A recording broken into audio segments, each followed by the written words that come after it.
Bonsoir tout le monde, bienvenue à cette nouvelle séance du Conseil municipal de la Ville de Saint-Colomban. Il est 19 h, nous sommes mardi le 9 juin. Nous avons un conseil presque tous présents. Il ne manque que Isabelle Lapointe, conseillère du district 8. Donc, je déclare ainsi la séance ouverte. Nous testons aujourd'hui un nouveau système vidéo. Donc, normalement, à la maison, vous devriez avoir une meilleure qualité d'image. Exact. Qualité HD, mais surtout, c'est ça, on a changé nos caméras, puis on souhaite évidemment que ça améliore la qualité de la diffusion. L'éclairage aussi, on est en train de tester un éclairage là, pour l'intégrer dans les prochains mois. Donc, n'hésitez pas à commenter si vous appréciez ou pas le changement. Ça va peut-être influencer nos décisions à venir. Donc, voilà. Je voulais aussi, on va le mentionner, là, j'imagine, dans la parole aux élus, mais évidemment, dans quelques jours, ça va être le lancement de nos festivités estivales. Donc, il fait beau, il fait chaud, c'est vert. Moi, ça fait partie de mes journées préférées. Mi-mai, toute la couleur lime des arbres, ça permet vraiment d'apprécier la richesse du paysage, mais ça encourage aussi les gens à rouler vite, à sortir les véhicules qui font du bruit. Donc, on aimerait ça envoyer un petit message de civisme. Faites attention à vos voisins, faites attention aux enfants de vos voisins, faites attention aussi au fait de partager correctement la route. On a de plus en plus de trottinettes, on a de plus en plus de vélos. Ça, pas légal encore, mais évidemment, c'est une recommandation favorable. Porter des casques, que Mme Scriven dit. Puis tu sais, je vais envoyer le message aussi de respecter nos installations. Là. Encore dimanche, il y a eu un feu inapproprié au parc Le Triolet. Donc, la tyrolienne qui est partie en partie en cendres, donc qui a demandé une intervention.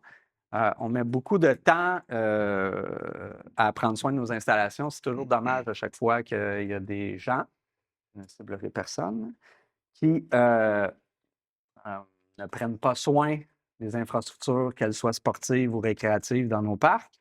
Donc, je nous souhaite un bel été avec du civisme et du respect. Voilà. Adoption de l'ordre du jour, il n'y a pas de retrait ni d'ajout séance tenante. Ça pourrait être quelqu'un qui propose. Valérie Gravette, à proposer. Merci beaucoup. Période d'intervention réservée aux élus, M. Alain. Bonsoir. Je vais commencer par un petit message concernant la fête nationale qui aura lieu très, très prochainement. Donc, joignez-vous à nous pour les festivités de la fête nationale au Parc Félan. On vous attend dès 16 heures. On commence plus tôt parce que il y a bien du monde qui travaille le lendemain. Hein. Fait que, on s'occupe de nos gens aussi. Donc, on vous attend à 16 heures, en fait, pour des activités familiales qui seront vous mettre dans l'ambiance de la thématique. Cette année, on va avoir une thématique qui est le 75e anniversaire de naissance de M. Guy Lafleur.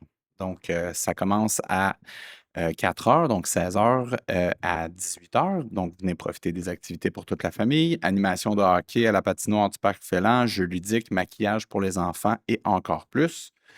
Il va y avoir des camions de cuisine de rue ainsi que 2 espaces bars qui vont être sur place pour vous sustenter toute la soirée. Et on va vous donner un petit avant-goût de l'horaire parce que c'est public et c'est fort agréable. Donc, de 5 heures à 6 heures, on a Émilie Lucier en duo à la petite scène. De 18 à 19 heures, La Patente sur la scène principale. 19h30 à 19h45, le mot du maire et un hommage au drapeau. Et pour le clou de la soirée, donc de 19h45 à 21h30, c'est les colocs ensemble sur la scène principale. Donc, s'il vous plaît, venez en grand nombre, nous vous y attendons. J'en profite aussi pour faire une petite ajout. On est au mois de juin, donc si vous ne le savez pas, c'est le mois de la fierté. Donc, un moment parfait pour se rappeler à quel point notre diversité fait notre force. Au-delà des festivités, des couleurs, on vous invite surtout à réfléchir à l'importance de l'inclusion, du respect du droit d'être soi-même sans compromis. La beauté du monde réside dans la diversité de ses visages et sa force dans l'unité de ses voix. Donc, bon mois de la fierté, rempli d'écoute, de partage et de solidarité. Merci, Monsieur Alain. Je n'avais pas noté que la thématique, c'était Guy Lafleur cette année. Absolument. Je pense que je vais sortir mon vinyle de Guy Je, Lafleur. je vous en prie. Je vous en prie. Ouais. Il en a fait pas beaucoup, mais 3-4 sur un vinyle qui, quand même, valent parfois la peine de se le rappeler. Madame Wilson? Ah, Madame Dorèche? Madame Bastien? Oui, donc, en parlant d'été tantôt, ben, c'est le retour de notre fameux marché public. C'est un 4 à 8 vraiment très festif, très populaire, très apprécié des gens. Donc, on vous attend tous les jeudis soirs, donc de 4 à 8 heures. Cette semaine, on lance ça en grand. Ce jeudi, on va avoir Fred Dionne qui revient en chanson. Donc, c'est un chansonnier qui revient à chaque été, très apprécié d'ailleurs. Il va y avoir des camions de cuisine aussi. Semaine. Un petit repas tout chaud et tout fait au marché. On va avoir nos marchands, évidemment, qui vont être là aussi, ils sont de retour avec leurs produits locaux, tout ça. Donc, c'est vraiment un bon moment pour profiter avec nous à tous les jeudis. Donc, on vous attend dès cette semaine. Madame Gravel m'a glissé à l'oreille tout juste qu'elle ne prenait pas la parole ce soir, Madame Scriven et Madame Raby-Beaulieu. Oui, définitivement, on reste dans la thématique estivale et du beau temps. Donc, qui dit beau temps dit ménage de printemps. Je m'excuse, je vous ramène à la saison présente. On s'en va vers l'été. Donc, si vous avez un ménage de printemps à faire ou qui a été fait et que vous avez encore des choses qui traînent dans le garage, on a une solution pour vous. Alors, donc, on a un tout nouveau groupe Facebook qui s'appelle Recto Verso, le Club de réemploi Saint-Colomban. C'est une page qui est administrée par la ville de Saint-Colomban pour encourager vraiment le réemploi. Ça se veut convivial, 100 gratuit, donc il y a aucune transaction monétaire, c'est vraiment pour l'échange, le don. J'ai vu plein de petites merveilles passer, C'est vrai. sur le site déjà. Il y a une belle entraide, une belle communauté qui se forme, même des gens qui recherchaient des choses aussi, donc c'est possible aussi. Ça ne se veut pas une compétition pour, le centre d'entraide, pas du tout, c'est complémentaire. Donc si vous avez des objets qui seraient plus bénéfiques au centre d'entraide, vous allez les porter là. C'est des objets qui ne, correspondent pas, notamment, on reçoit beaucoup de meubles, de trucs de construction, de rénovation, des choses comme ça au centre d'entraide. Ça ne va pas là. Donc, c'est une belle alternative avec Recto Verso. Voilà. Merci beaucoup. 2.1.2, période d'intervention du public relativement au sujet à l'ordre du jour. Donc, c'est une période de questions qui est mise à la disposition du public pour poser les questions avant la tenue de vote. Évidemment, il y a toujours une période de questions à la fin de l'ordre du jour pour toute question d'intérêt public qui n'est pas en lien avec la séance de ce soir. On privilégie tout le temps les gens qui se déplacent avant d'aller en ligne. C'est la même chose à la fin de la séance. Donc, est-ce qu'il y a des questions pour l'ordre du jour? Non. Est-ce qu'il y en a en ligne? Exact. Le marché public est juste entre l'hôtel de ville et le centre récréatif communautaire. Vous n'êtes jamais venu? Ah,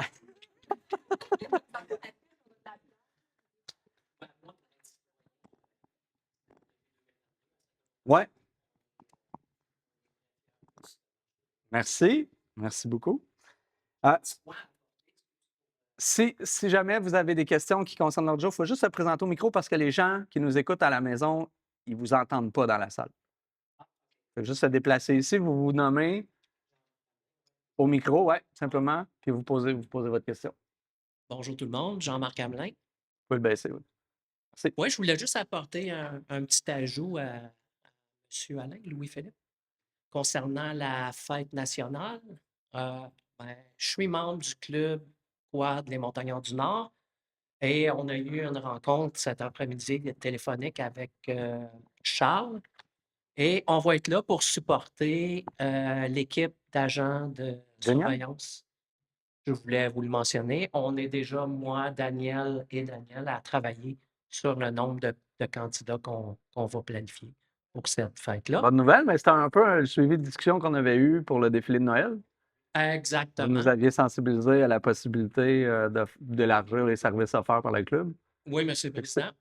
D'ailleurs, on a renchéri un peu avec Mme Stéphanie. J'ai oublié son nom, mais c'est pas grave. On a renchéri quand on l'a rencontré avec Jean-François Ouais. pour le Festi-Rock et tout, là. Génial. Fait que je voulais juste souligner ça. Merci beaucoup. Merci. En suivi, il y avait une question à laquelle je m'étais donné le temps de bien m'informer avant d'y répondre. Ça concernait le suivi du skatepark. Ça avait été posé par M. Saint-Luc le mois dernier. Donc, ils voulaient une mise à jour, où en est le projet. Évidemment, le budget du projet a augmenté. Il y a toute une intégration avec le parc Félan qu'on veut faire à partir de Montée de l'Église, donc une intégration progressive qui nous amène dans le skatepark. Parce qu'on ne veut pas juste faire un skatepark qui est attaché au parc, on veut davantage que ça se mêle. Ça a fait augmenter le budget, puis ça vient dans une vision de développement un petit peu plus globale du parc. Puis étant donné que le budget a augmenté, on a déposé le projet au PAFIRSPA, qui est un programme d'aide au financement pour les infrastructures récréatives et sportives. Donc, on attend un peu le résultat du dépôt de ce projet-là pour savoir si on obtient la subvention. Puis c'est une subvention qui peut couvrir jusqu'à 50 des coûts. Actuellement, le budget qu'on y a attitré, on est à 800 000 tout le projet. Donc, c'est quand même important, avant de prendre la décision, de savoir si on peut bénéficier d'une aide qui représenterait 400 000 On s'attend à ce que les annonces se fassent en août-septembre. Moi, je m'attends à ce que ça se fasse avant la campagne électorale provinciale. Ça se peut que ça se fasse après, mais au niveau de l'opportunisme politique, ça me surprendrait que le gouvernement se prive de cette fenêtre-là. Donc, puis il faut aussi savoir que le calendrier des travaux, on veut qu'il se répartisse sur 2 saisons. On ne voulait pas commencer en septembre, laisser un chantier ou continuer le chantier en pleine période justement de marché public, puis qu'on se retrouve à un peu hypothéquer la saison du marché public. Fait qu'on voulait orienter le début des travaux pour l'automne, les poursuivre au printemps pour qu'on arrive en saison estivale avec un projet qui est achevé. Fait qu'on voulait vraiment commencer en automne, fait qu'on a comme joint l'utile à l'agréable en ce qui nous concerne. Puis si jamais il n'y a pas de subvention, parce que c'est probable, là, souvent le gouvernement du Québec il va recevoir jusqu'à 1,5 milliard en valeur de projet. Puis si ça n'a pas changé, le portefeuille, on est à 300 ou 450 millions. Là. Fait que c'est le tiers des projets en valeur qui sont acceptés. Puis là, on va avoir une décision à prendre quand on va avoir le positionnement au niveau des programmes de subvention, à savoir si on le fait sans subvention ou pas. Puis ça va être probablement la prochaine étape décisionnelle à prendre là, si jamais on n'a pas la subvention. Puis si on a la subvention, bien évidemment qu'on va réaliser le projet. 2.1.4, autorisation de signature d'une entente justement avec le club VTT Les Montagnards du Nord. Considérant que la Ville désire conclure une entente avec le club VTT Les Montagnards du Nord relativement à leur participation financière au projet de construction du pont des Générations. Le pont des Générations est situé finalement au-dessus du ruisseau Bonnybrook. Nous sommes sous la ligne hydroélectrique entre Rivière-du-Nord et Côte-Saint-Paul. On a aménagé un sentier multifonctionnel sous ce secteur-là. C'est notamment là qu'il y a le sentier l'hiver permettant l'utilisation des quads et des VTT. Le pont était un ouvrage artisanal, c'est le bon terme. Souvent, c'était une semi-remorque coupée en deux, hein, c'est tout ça? Moi, j'ai déjà vu ça, je ne sais pas si c'est encore ça. C'est 2 semi-remorques côte à côte. Puis là, dans une perspective d'aménagement, développement durable à long terme, éco-responsable, merci. On veut vraiment investir pour faire un pont. Initialement, c'était pour faire un pont pour un sentier multifonctionnel. Là, on a réussi à avoir une discussion, à s'entendre avec le club VTT. Évidemment, le sentier, il n'est que l'hiver. Hein. Souvent, ça correspond quand il y a un couvert neigeux suffisant jusqu'au 15 mars. Ça n'a pas changé, on est là-dedans. Puis évidemment, en période estivale, il n'y a pas de VTT qui est permis sur ce sentier-là. On veut pousser beaucoup le transport actif, vélo, puis traverser le ruisseau Bonnybrook, c'est quand même un élément important. Puis pour le club, ça ouvre quand même la possibilité de plusieurs kilomètres au réseau d'avoir ce pont-là. Fait qu'on est arrivé à une entente avec une participation financière, comme je l'ai dit. Donc, il est proposé d'autoriser le maire ou en son absence la mairesse suppléante et la directrice générale ou la greffière à signer l'entente relative à la construction du pont des Générations. Est-ce que quelqu'un propose? Valérie Gravelle, a proposé. Fait que suivant cette autorisation d'entente-là, évidemment, nous, les démarches qu'on aura à prendre, c'est la réalisation de plein de vie. Je pense qu'on fait à l'interne, si ma mémoire est bonne. On ne le fait pas à l'interne, on va donner un mandat à l'externe puis un octroi de contrat pour une construction qui est prévue mètres par an. OK, donc ça va dépendre si on a besoin d'un certificat d'autorisation. D'ailleurs, j'ai rencontré le nouveau directeur régional du ministère de l'Environnement. Je n'ai pas eu l'occasion de vous en parler, mais il veut nous rencontrer parce qu'il y a beaucoup de changements dans l'équipe. Je dis, ça pourrait être une opportunité de vous questionner sur la possibilité d'accélérer les délais d'émission des certificats d'autorisation quand les dossiers, évidemment, sont en bonne et due forme. Donc, ça a été proposé. 2.1.5, autorisation d'entreprendre toutes les démarches requises afin d'acquérir de gré à gré ou par voie d'expropriation le lot 2 78 121 du cadastre du Québec à des fins municipales. Nous sommes sur le chemin de la Rivière du Nord, constatant que la Ville peut, en vertu de l'article 570 de la Loi sur les cités et villes, s'approprier tout immeuble ou partie d'immeuble dont elle a besoin pour toute fin municipale, constatant qu'à cet effet, la Ville désire faire l'acquisition du lot précédemment nommé du cadastre du Québec d'une superficie de 1 295 237 mètres carrés, et ça à des fins de préservation d'espaces verts. S'il est possible d'acquérir l'immeuble de gré à gré, de mandater un notaire afin d'effectuer la préparation de l'acte notarié et sa publication, d'autoriser le maire ou en son absence la mairesse suppléante et la directrice générale ou la greffière à signer tous les documents requis afin de procéder à l'acquisition du lot 2 78 121, d'imputer cette dépense aux activités d'investissement règlement 2060 au code budgétaire 22 300 00 723, projet 2026-20. Il est convenu que tous les frais inhérents à cet acte d'achat sont à la charge de la Ville. Dans le cas où la Ville devrait procéder par expropriation, de décréter l'acquisition par voie d'expropriation de l'immeuble si après décrit, le lot 2 78 121 du cadastre du Québec, circonscription foncière de Deux-Montagnes, de mandater si nécessaire Prévost-Fortin-Daou afin qu'elle procède à l'expropriation en tout ou en partie du lot 2 78 121 du cadastre du Québec, circonscription foncière de Deux-Montagnes, et prenne les recours judiciaires nécessaires, d'autoriser, si nécessaire, les procureurs à retenir le service professionnel requis pour le cheminement de ces dossiers, tels que les services d'un arpenteur géomètre, d'un notaire et d'un évaluateur agréé. Donc, on est vraiment, c'est quand même une bonne proportion du territoire de Saint-Colomban, là. C'est où se situait notamment l'ancienne auberge Colford. Donc, évidemment, notre souhait, c'est d'avoir une entente gré à gré avec la propriétaire, mais la décision du conseil, c'est quand même, par cette résolution-là, de se donner tous les moyens possibles avec l'optique là, de faire l'acquisition à des fins de préservation d'espace. C'est déjà zoné conservation dans le schéma d'aménagement et de développement de la MRC Rivière-du-Nord. Est-ce que quelqu'un propose? Daniel Doré, je propose. Merci, Mme Dorèche. 2.1.6, acceptation de la demande d'aliénation du lot 6 152 584 du cadastre du Québec. Nous sommes sur la côte Saint-Nicolas. Considérant qu'une demande d'aliénation a été déposée à l'encontre du lot que je viens de nommer, lequel appartient à la Ville. Nous sommes derrière la caserne 2 à l'intersection Saint-Nicolas-Montée-Filion. Le terrain appartient à la Ville. Considérant que le règlement 1019 relatif à la vente de terrain tel qu'amendé est applicable à cette demande d'acquisition. Considérant que dans l'éventualité où le lot ferait partie du domaine public, le Conseil municipal consent expressément par la présente résolution à en changer la vocation et à le verser dans le domaine privé avant l'aliénation. Il est proposé d'autoriser l'aliénation du lot 6 152 584 appartenant à la Ville et d'en fixer la mise à prix à un montant minimal de 500 000 de changer la vocation du lot si requis et de le verser dans le domaine privé de la Ville, d'autoriser la greffière à procéder à la mise en vente du lot conformément au règlement 1019 relatif à la vente de terrain tel qu'amendé. C'est un zonage commercial qui est situé là. Pour faire un peu l'historique, là, on songeait à installer la nouvelle bibliothèque sur ce site-là. On avait quand même, puis dans le processus, l'opportunité de l'installer où elle est en construction actuellement. Est survenu. Donc, on a fait l'acquisition de ce terrain-là. En termes de positionnement en face de l'école Laurier-des-Bois, c'était plus stratégique. Donc, ce terrain-là, pour nous, il y a un potentiel commercial. On n'en a pas beaucoup sur le territoire. Donc, on s'est fait approcher par quelqu'un qui a un projet commercial. Puis évidemment, là, le conseil a pris la décision d'évaluer la possibilité de vendre le terrain, là. Évidemment, il va y avoir des conditions à la réalisation du projet commercial, mais c'est la décision qui est proposée aujourd'hui. Quand on se fait approcher de cette façon-là, nous, notre rôle, c'est d'abord de prendre une décision de vendre ou pas le terrain et ensuite de fixer la valeur minimale attendue par la Ville de Saint-Colomban. Et n'importe qui peut faire une proposition d'achat qui serait déposée là, dans une enveloppe, puis c'est le prix le plus élevé qui remporte la mise. Est-ce que quelqu'un me propose?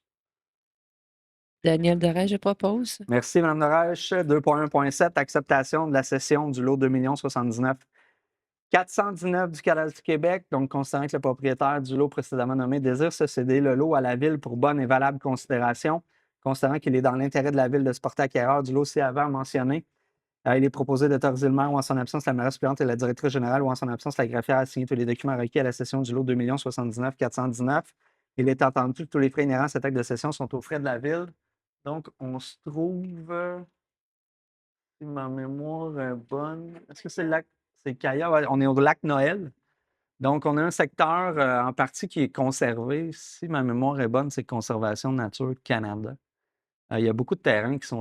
La ville possède aussi plein de petits lots. Ça, c'est un lot, souvent, sont à 1500, 2000 mètres carrés. Puis c'est souvent des lots qu'on a acquis là, dans les ventes pour non-paiement de taxes dans les années passées.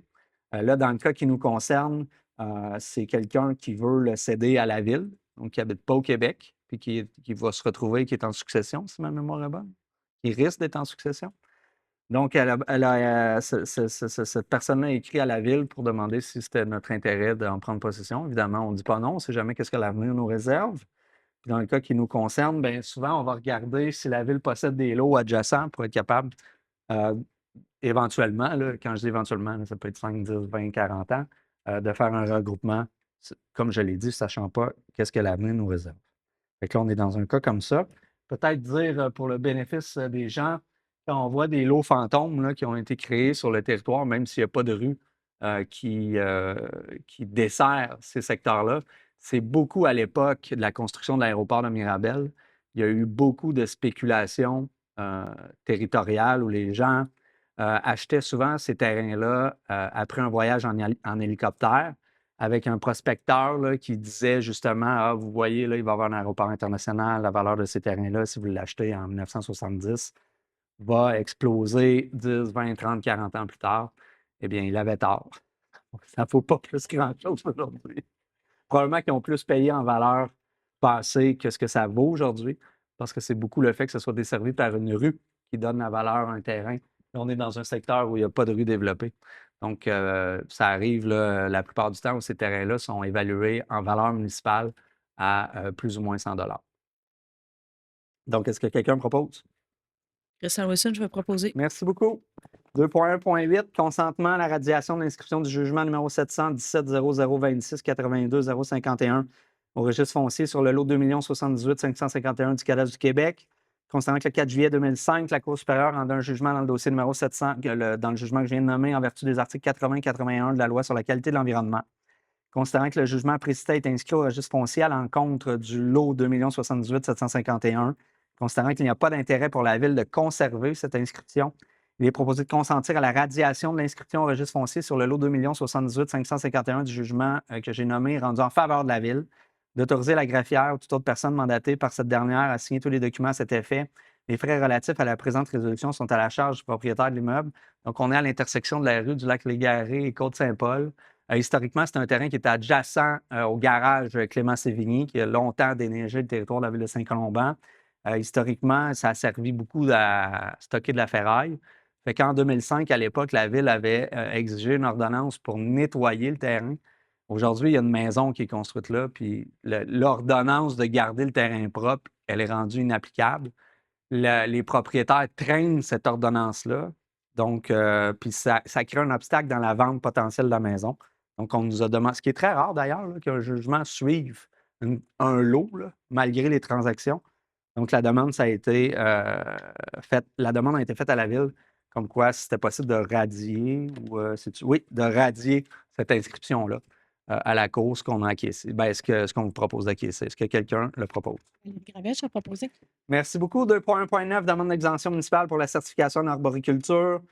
Donc, considérant que depuis le 8 juin 2026, les travaux d'arboriculture sont assujettis à une obligation de qualification par l'obtention du certificat en arboriculture, travaux au sol, si après le certificat, conformément à l'article 312.103 du Règlement sur la santé et la sécurité au travail, considérant que l'entrée en vigueur de cette obligation a été rendue publique le 2 février dernier.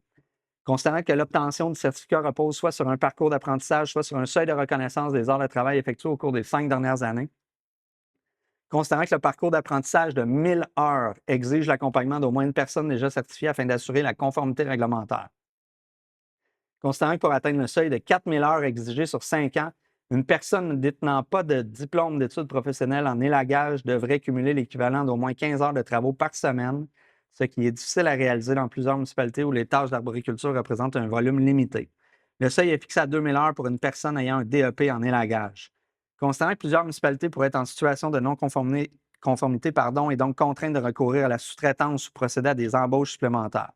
Considérant que dans la majorité des municipalités, des travaux d'arboriculture ne constituent pas un poste à temps plein et s'ajoutent à un ensemble de tâches assumées par les employés et employés col bleu qui sont souvent affectés aux travaux publics. Considérant que le personnel municipal suit déjà les formations requises pour l'utilisation d'équipements spécialisés notamment la déchiqueteuse et la scie mécanique. Donc, il faut comprendre que maintenant, un employé qui utiliserait la scie mécanique pour couper des branches ou juste même la déchiqueteuse, elle a l'obligation de suivre un certificat en arboriculture. Puis l'impact, là, évidemment, financier est important, puis ça crée un vide de service parce que les employés qu'on avait embauchés à l'époque pour faire cette tâche-là, ils ne peuvent plus y être affectés. Ça a quand même des conséquences importantes pour la ville de Saint-Colomban, mais plusieurs municipalités. Considérant que cette nouvelle exigence s'ajoute à un fardeau administratif des municipalités ou qu'aucune analyse d'impact réglementaire spécifique au milieu municipal n'a été réalisée, il est proposé de demander au ministre du Travail de modifier le règlement sur la santé et la sécurité du travail afin d'exempter les municipalités de l'obligation de certification pour les travaux d'arboriculture effectués à partir du sol ou à partir d'une échelle. Qu'une copie de la présente résolution soit transmise au ministre de l'Emploi, M. Jean-François Simard, responsable du processus de certification. Est-ce que quelqu'un propose? Agla Scorvin, je vais le proposer. Merci. C'est une résolution qui vient de l'Union des municipalités du Québec. 2.1.10, avis de motion et dépôt de projet de règlement numéro 1002-2026-02, modifiant le règlement numéro 1002-2026, tarification de l'ensemble des services municipaux. Ça prend quelqu'un qui donne l'avis de motion, s'il vous plaît. Je vais donner l'avis de motion, monsieur. Merci, Mme Wilson. Donc, c'est la tarification qui est liée à la programmation des activités culturelles et sportives. Puis cette tarification-là, évidemment, est fidèle au guide d'activité qu'on transmet dans le Colombanois. Le service des loisirs, de la vie communautaire et des sports a élargi beaucoup la gamme d'activités offertes à la population de Saint-Colomban et même les gens qui viendraient de l'extérieur. Évidemment, il y a une tarification différente pour les citoyens qui viendraient des autres villes. Mais avec ça vient une tarification, puis on vient de l'inclure dans le règlement. 2.1.11, avis de motion et dépôt de projet de règlement numéro 1028-2026-03, modifiant le règlement numéro 1028 déterminant le territoire sur lequel le droit de préemption peut être exercé, les fins municipales pour lesquelles des immeubles peuvent être ainsi acquis, tel qu'amendé. Ça prend quelqu'un qui donne l'avis de motion. Jessica Rabibeau-Lieu, je vous la donne. Merci, Mme Rabibeau-Lieu. On vient ajouter 3 lots au potentiel droit de préemption duquel la ville peut se prévaloir. Il y a d'abord le terrain qui est situé à côté de la bibliothèque en construction en face de l'École Laurier-des-Bois. Il y a actuellement, la maison est à vendre. Et il y a le terrain derrière la bibliothèque qui donne un frontage au lac des Sources là, de plusieurs mètres. Il y a une propriété, vous voyez en jaune un petit peu plus bas, là. C'est une propriété qui est encore modèle chalet 3 saisons. Donc, tu sais, notre objectif, ce n'est pas vraiment de l'acquérir à court terme, mais dans l'éventualité où il y aurait une vente, c'est ça un droit de préemption. On veut se donner le droit de décider si on l'achète au prix de la proposition de l'acheteur qui serait intéressé à acheter un des 2 terrains. Et le troisième lot auquel ça s'applique, c'est le lot sur lequel se situe l'espèce de grange en métal sur Côte-Saint-Paul, entre la rue Lalande et la rue Couture. Il y a une espèce de garage là, qui a été construit à l'époque où il se passe très peu d'activités. Puis il y a eu une vente pour non-paiement de taxes l'an dernier. Donc, dans une perspective où il y aurait une transaction immobilière, on veut aussi se donner le droit d'intervenir et que la ville puisse devenir propriétaire si jamais c'était l'intention du conseil lors d'une potentielle vente. Est-ce que quelqu'un propose? C'était un avis de motion, hein? Non. Oui, c'est un avis de motion que c'est Mme Wilson qui l'avait donné. C'est ça? Ah, Jessica, merci. 2.1.12, adoption du règlement numéro 1019-2026-03, modifiant le règlement 1019 relatif à la vente de terrain tel qu'amendé. L'avis de motion avait été donné le 12 mai dernier par Mme Derèche, constatant qu'une modification a été apportée au projet de règlement afin de réviser le formulaire d'offre d'achat prévu à l'annexe A, constatant que le règlement a été mis à la disposition du public pour consultation dès le début de la séance sur le site Internet de la Ville. Il est proposé d'adopter le règlement numéro 1019-2026-03, modifiant le règlement numéro 1019 relatif à la vente de terrain tel qu'amendé. On vient exempter le CCU de déterminer la pertinence de vente des terrains possédés par la Ville. Souvent, les citoyens qui sont autour de la table ne sont pas nécessairement au courant des stratégies que la Ville a dans les processus d'acquisition de vente de terrain. Donc, c'est une compétence qu'on ramène entièrement à l'intérieur du conseil municipal. Est-ce que quelqu'un propose l'adoption? C'est bien ça? Christiane Wilson, Oui. je vais le proposer. Merci beaucoup. 2.2.1, approbation et adoption du procès-verbal du mois de mai 2026. Donc, la rencontre s'est tenue le 12. Est-ce que quelqu'un propose? Valérie Gravelle, je vais proposer. Merci. 2.2.2, dépôt du rapport relatif à la participation des membres du conseil municipal aux formations obligatoires en matière municipale. Donc, faites à noter, moi-même, le maire Xavier-Antoine Lalande, mesdames les conseillères Isabelle Lapointe, il y a une petite erreur au prénom d'Isabelle, s'il vous plaît. Ayla Scriven, Daniel Derage, Christiane Wilson, Valérie Gravel et Daniel Bastien, ainsi que Monsieur le conseiller Louis-Philippe Alain, ont suivi leur formation à ce jour. Donc, c'est le dépôt du rapport relatif à la participation des élus de la Ville en date des présentes aux formations obligatoires prévues à la loi sur l'éthique et la déontologie en matière municipale et au règlement sur la formation des élus municipaux. C'est un dépôt. 2.3.1, dépôt des états financiers 2025 de la Ville de Saint-Colomban. Et là, il y a un fait saillant important. Donc, c'est un dépôt, mais je vous annonce que nous avons un surplus d'environ 3 285 000 lié à la fermeture de l'année fiscale 2025.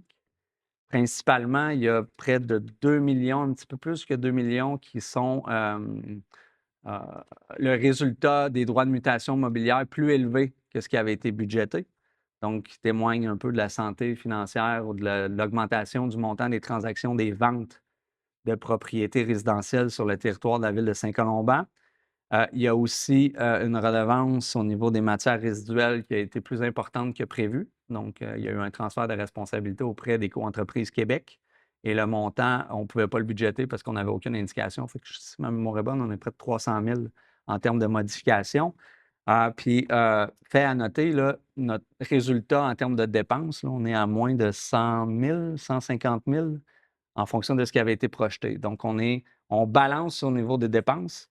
Puis le surplus, il est vraiment créé par un 3 285 000 de revenus qui est difficile à prévoir. Donc, droit de mutation immobilière, évidemment, il y a l'augmentation du potentiel fiscal de la Ville. Toute nouvelle construction qui se fait imposer par une taxation foncière dans l'année en cours, on ne peut pas le projeter. On n'a pas le droit de faire ça. Fait qu'il faut toujours se fier aux résultats de la collecte des taxes municipales avec les informations connues.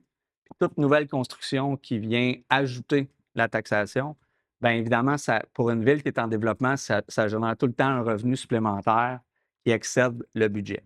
Fait que si ma mémoire est bonne, on a 250 000 là, on a environ 320 000 au niveau de la collecte des matières résiduelles, puis un 2,5 millions environ là, de droits de mutation mobilière plus important que ce qui avait été budgété, ce qui explique le 3 285 000. Au niveau de la santé financière de la Ville, je tiens à mentionner, on avait réduit au cours des années précédentes une dette nette qui frôlait le 10 millions sur un budget rendu maintenant, ce qu'on avait adopté, on était à 27 millions, si ma mémoire est bonne, en janvier 2026, décembre 2025, janvier 2026. Donc, une ville là, qui a pratiquement 33 de niveau d'endettement sur son budget annuel, c'est extrêmement rare. Ça s'explique par justement des projets d'ampleur qui ont été affectés ou qui ont été reportés. Donc, dans l'année fiscale 2025, on a une augmentation de la dette nette de 5 millions. Donc, on est passé de 10 à 15 millions. Puis ça s'explique par l'intégration de travaux importants, puis l'entrée en vigueur de remboursements de règlements d'emprunt qui sont beaucoup liés aux infrastructures routières. On a fait une partie de l'église. On a fait beaucoup de travaux. Là, la bibliothèque aussi, là, on a commencé à appliquer ce règlement-là, même si l'endettement n'est pas important parce qu'on va le payer en redevance au développement. On a une subvention de plus de 2 millions. Le projet est évalué à 8 environ. Mais ce qui est important, c'est de toujours maintenir une équité dans l'endettement de la Ville pour s'assurer que le paiement des immobilisations se fasse dans le temps. Il y a des citoyens qui vont habiter 5 ans sur le territoire. Ils vont être remplacés par des 5 ans. Il faut qu'il y ait quand même une équité. C'est ça la différence d'une entreprise, on finit par l'apprendre avec les années quand on occupe des postes municipaux. Il faut répartir une espèce d'équité de dette dans le temps pour éviter que les gens qui choisissent, par exemple, d'habiter une ville pendant 10 ans aient à subir entièrement les investissements importants qui pourraient être faits, alors que 10 ans après, le niveau d'endettement de certaines villes pourrait être réglé. Actuellement, on prévoit quand même une stabilité au niveau de cet endettement-là, puis on gère ça de manière assez serrée. On a beaucoup de revenus aussi distincts. On a eu une augmentation des transferts, des subventions, ça je ne l'ai pas nommé, qui justifie aussi le surplus. On avait un surplus non affecté de 7 millions, de 6 800 000 environ, avant l'ajout du 3,2 millions. Donc, on a fait beaucoup d'acquisitions de terrain aussi dans les dernières années. On a acquis notamment le presbytère à côté, le 470 Saint-Paul. Le 1135 Chemin du Nord, quoique c'était 200 000 c'était pas super important. Mais on a un fonds de parc et terrain de jeu qui est bien garni. On a un règlement de redevance. Si on calcule tous les fonds que nous possédons, là, il est pratiquement à la hauteur de la dette nette cumulée. C'est juste que dans des états financiers, quand on présente ça à une ville, un fonds de parc, ce n'est pas un revenu disponible. C'est une dette à dépenser parce qu'il est affecté à un fonds. Puis on a une obligation, par exemple, de financer juste des infrastructures parc. Fait qu'on ne peut pas le calculer comme surplus. On le calcule comme une dépense à faire dans le temps. Mais si on calcule tous ces fonds-là, là, la santé financière, elle est exemplaire à la ville de Saint-Colomban. On tient ça serré. Puis, au niveau des investissements pour les infrastructures routières, on se concentre sur le réseau principal en agissant quand même sur des routes secondaires quand l'État est trop désagrégé. On a toujours le dilemme, est-ce qu'on investit dans des routes résidentielles? Parce que ça fait un peu, vous allez peut-être trouver ça drôle, là, mais ça fait un peu notre affaire de voir des rues maganées dans des secteurs résidentiels. Ça force les gens à ralentir. Donc, on a souvent des plaintes des citoyens de dire ma rue est maganée, réparez-la. Quand on la répare, les mêmes citoyens vont rappeler, dire ça roule vite, faites des interventions. Fait que dans des quartiers résidentiels, quand on a une limite de vitesse à 30 km/h, je vous le dis, on n'est pas toujours pressé à ramener l'état de la route à un état pratiquement neuf. Donc, ça fait le tour. Retenez que le surplus est à 3 285 000 pour l'année 2025. C'est un dépôt. 2.3.2, dépôt des rapports relatifs à l'endettement de la ville. Donc, ce dépôt-là, ces rapports-là, c'est conformément à l'article 59 du règlement numéro 1018-2026 concernant la délégation de pouvoir, suivi budgétaire et gestion de la dette.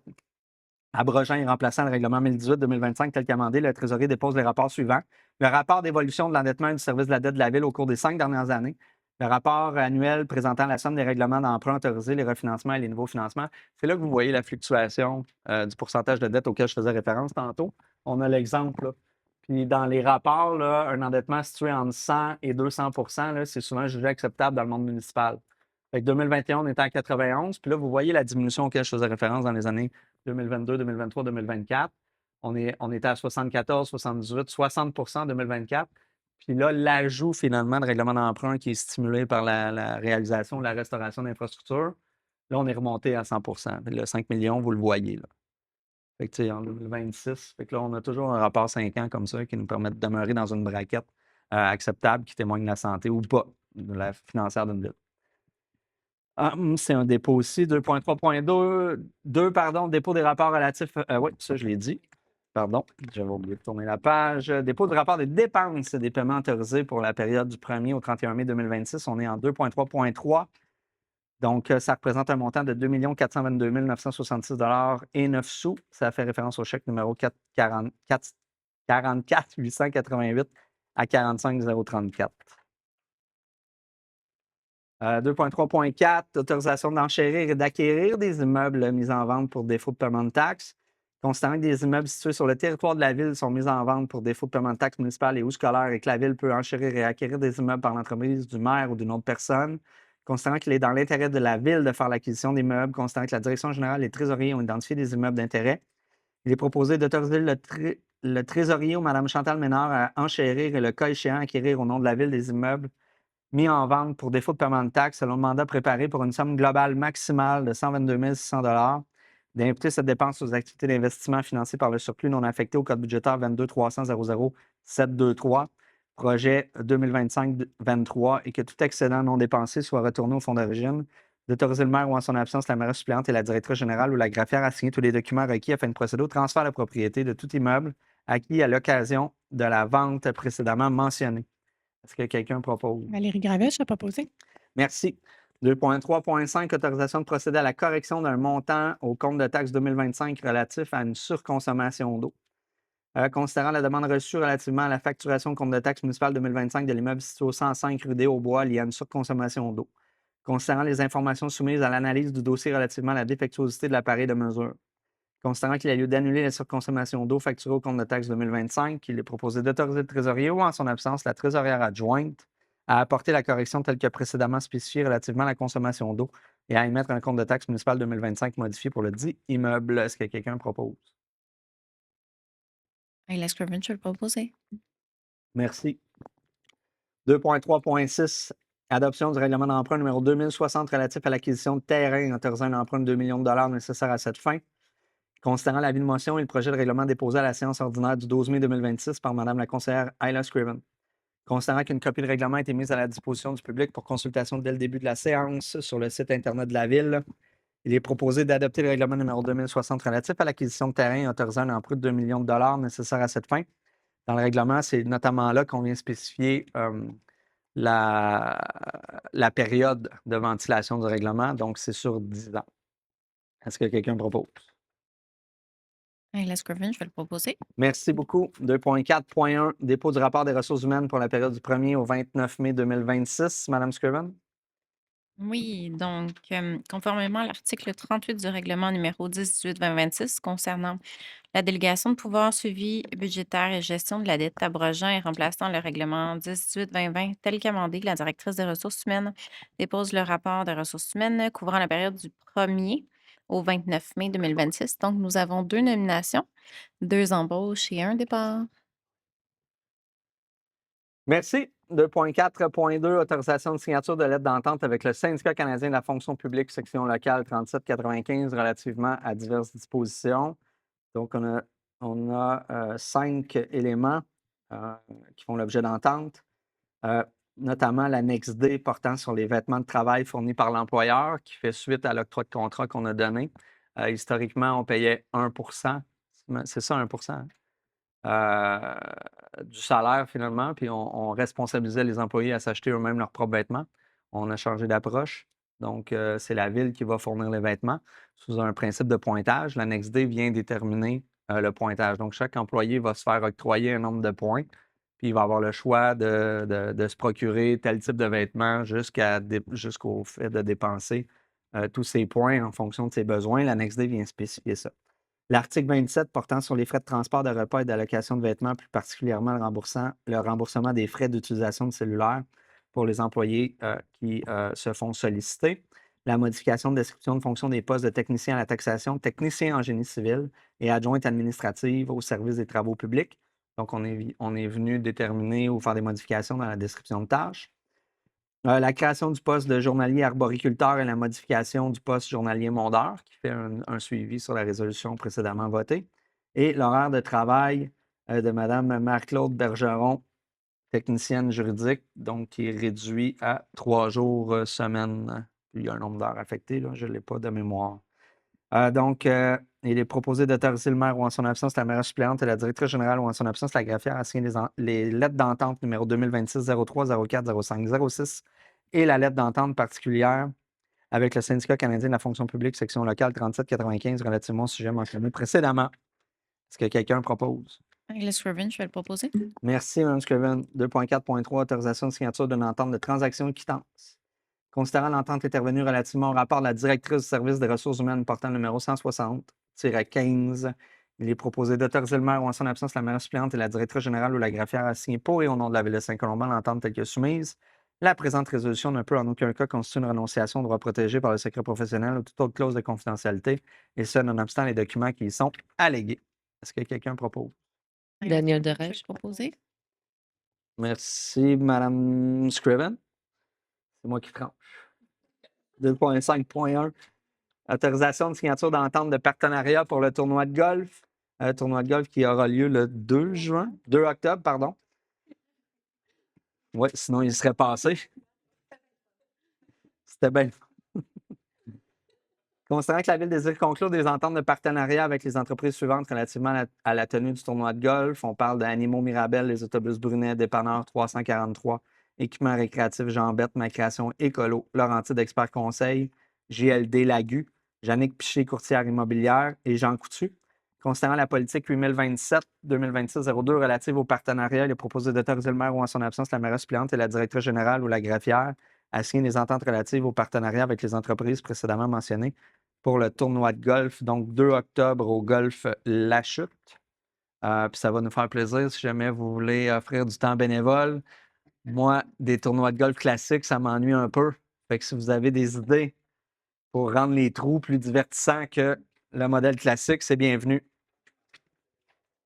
Ça peut aussi, il va y avoir des quatuors ouverts, évidemment, puis on pourrait solliciter, on va solliciter les organismes.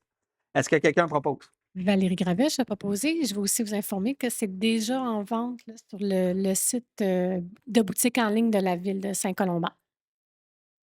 Et les profits de l'événement vont servir à... Oui, à notre jeunesse. Donc, tout ce qui est activité, les besoins de notre jeunesse. Donc, oui, on Dans en le a cœur. beaucoup de jeunes. C'est le J'aime ça. cœur, exact. C'est nos générations futures.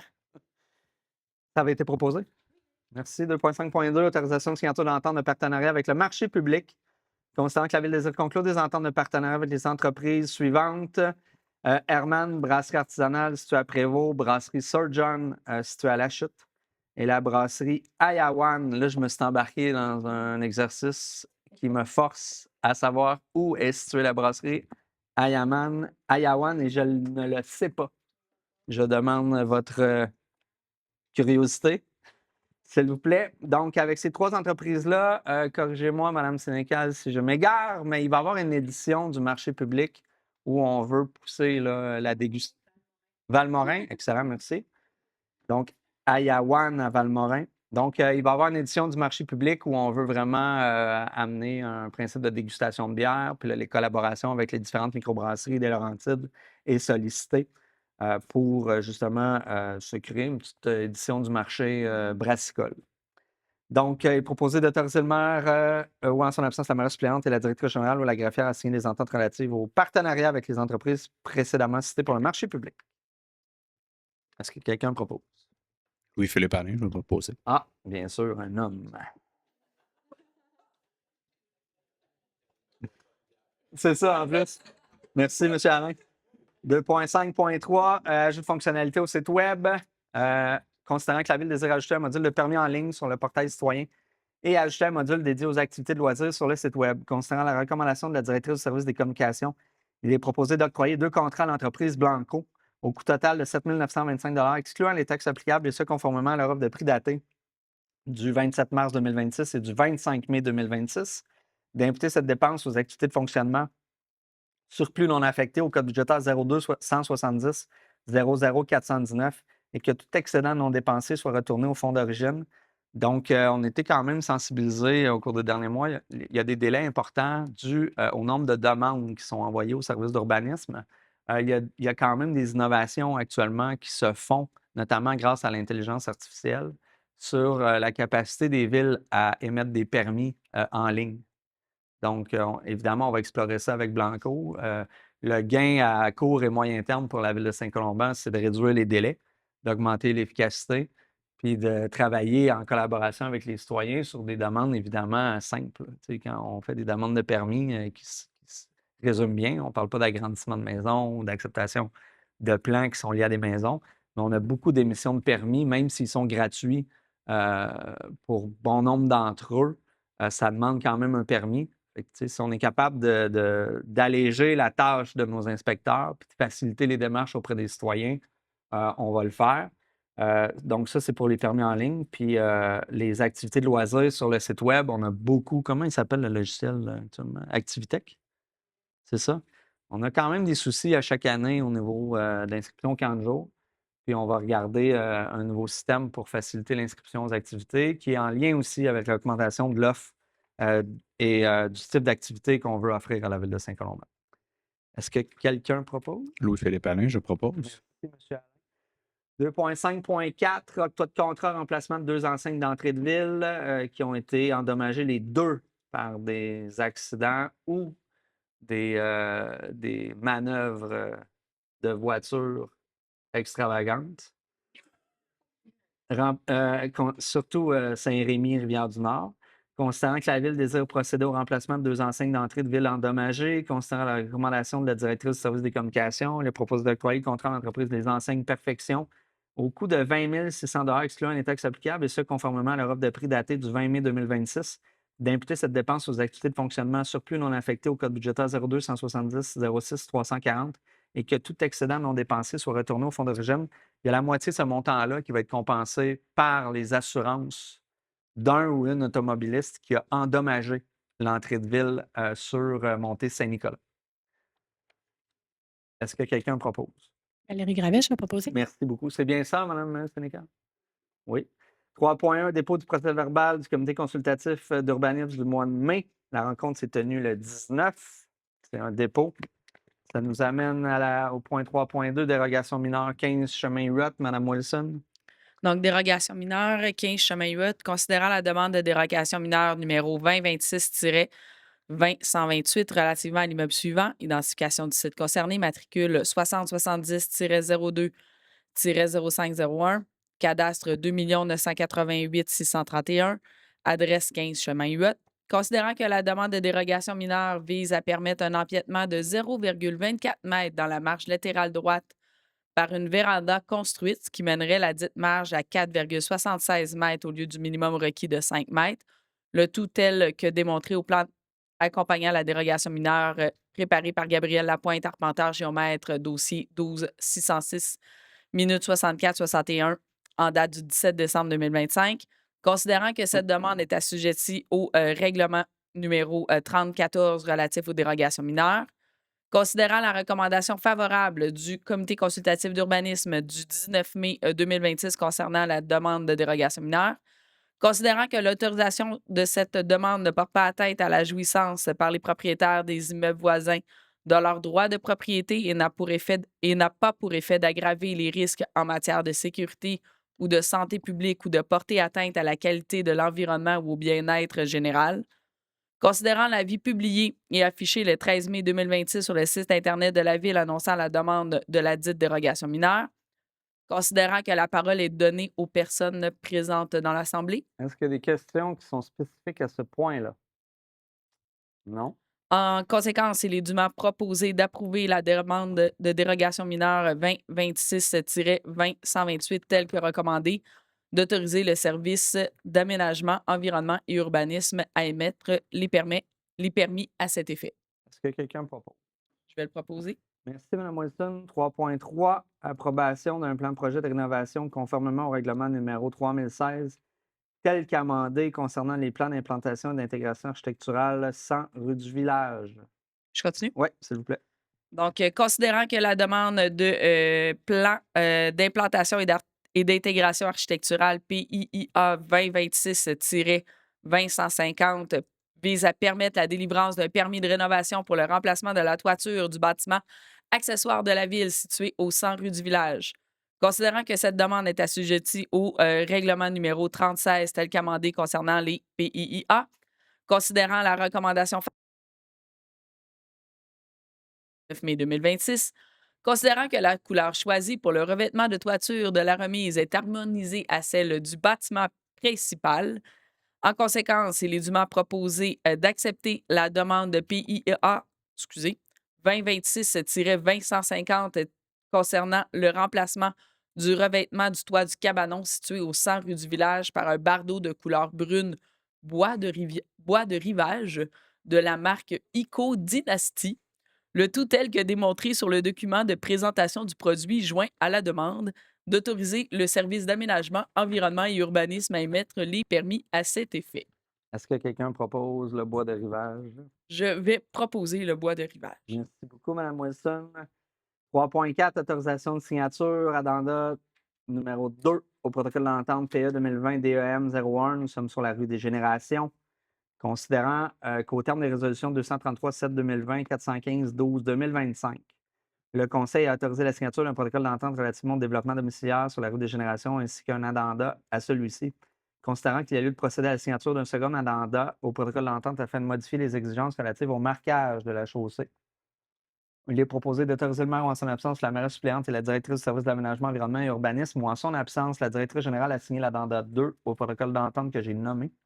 L'addenda au protocole doit être dûment signé par toutes les parties dans un délai maximal d'1 an d'adoption de la présente résolution. À l'expiration de ce délai, la présente résolution devient nulle et non avenue. Cette résolution est conditionnelle au dépôt et à la conformité des documents requis. La modification vient spécifier que le marquage doit délimiter le sentier multifonctionnel qui est prévu sur la rue. de la rue. Euh, donc, qui est un marquage distinctif pour permettre vraiment l'identification du sentier. Est-ce que quelqu'un propose? Valérie Gravel, je vais proposer. Merci beaucoup. 3.5, deuxième acceptation provisoire des travaux, libération partielle, la garantie financière du projet domiciliaire Le Colombier, protocole d'entente PA 2021. Arrivé 06, concernant le dépôt du rapport de M. Jean-Philippe Bérubé, ingénieur et chargé de projet au service de génie, recommandant la deuxième acceptation provisoire de la couche de pavage des infrastructures du développement domiciliaire Le Colombier, phase 6, protocole d'entente PA 2021, arrivé 06, concernant que la garantie financière initiale est de 436 977 et 65 sous. Considérant qu'il a été résolu à la séance du 24 mars 2022 par la résolution 306-10-2022 de procéder à une première acceptation des travaux ainsi qu'à la libération d'une partie de la garantie financière, à savoir la somme de 232 131 et 65 sous, considérant qu'il a lieu de conserver 10 du montant total d'estimation des travaux en garantie jusqu'à la réception finale des travaux, soit un montant de 43 697 et 76 sous. Il est proposé d'accepter les 10 travaux, et ce conformément à l'article 9B du protocole d'entente intervenant entre le titulaire et la Ville, et d'autoriser le maire ou en son absence la maire suppléante et le trésorier ou en son absence la trésorière adjointe à procéder à la libération d'une partie de la garantie financière, soit un montant de 161 148 et 24 sous, et de signer tous les documents à cet effet. Est-ce que quelqu'un propose? Valérie Gravel, je vais proposer. Merci beaucoup, Mme Gravel. 3.6, approbation du plan image pour le développement de la troisième phase du projet domiciliaire Les Sentiers boisés du village, prolongement, notamment, de la rue d'Anning, considérant que le propriétaire du lot 6 324 837 du cadastre du Québec désire subdiviser son terrain dans le cadre de la troisième phase de son projet domiciliaire Les Sentiers boisés du village. Considérant que, conformément au règlement numéro 600 relatif au lotissement tel qu'amendé, tout projet majeur de lotissement est soumis à l'obligation préalable de dépôt et approbation d'un plan image. Considérant que le plan image a été soumis relativement au prolongement de la rue d'Anning dans le cadre de la troisième phase du projet domiciliaire Les Sentiers boisés du village. Considérant que le plan image propose la création de 14 lots constructibles, 2 lots pour l'aménagement de bassins de rétention et 1 lot pour le prolongement de la rue. Considérant qu'il y a lieu de venir consolider le secteur et que ce bouclage connectera 2 quartiers de la ville, dont le centre du village. Il est proposé d'approuver le plan image préparé par Julien Thibault, arpenteur géomètre, numéro J1986, dossier M08 69 58-1-105, sous sa minute 1298 en date du 28 avril 2026. La présente résolution est valide pour une durée de 2 ans à l'expiration de ce délai. Si le projet n'est pas effectué, la présente résolution deviendra nulle et non avenue sans avis ni formalité.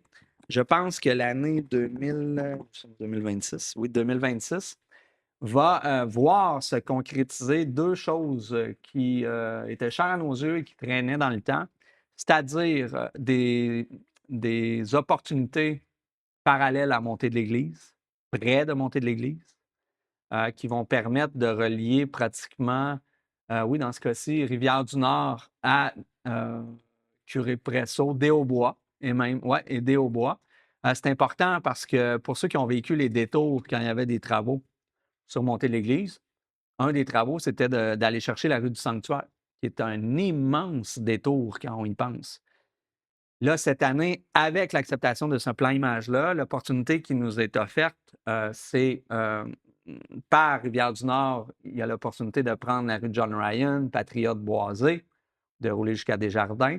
Et avec le prolongement de Downing qui va rejoindre Curé-Presso, bien, on va avoir un itinéraire secondaire ou parallèle à de l'Église, très près. Il va nous amener, comme je l'ai dit, jusqu'à rue des Hauts-Bois. De l'autre côté, on est en train de travailler, puis ça, c'est pas mal déjà attaché, mais ce n'est pas réalisé encore. C'est la rue du Lac-Rainfray qui va rejoindre la rue de Tourterelle, qui rejoint la rue de la Sablonnière, Rochon, si ma mémoire est bonne, qui est un itinéraire parallèle à de l'Église, mais du côté est. Donc, c'est important. Ça va alléger énormément la pression qu'on pourrait mettre sur de l'Église et surtout fournir un itinéraire facultatif ou un itinéraire privilégié dans l'éventualité où il y aurait un blocage ou des travaux sur montée de l'Église. Puis ça, on traîne ça depuis extrêmement longtemps. Puis on souhaite que ça puisse se régler. Puis ce projet-là est une opportunité.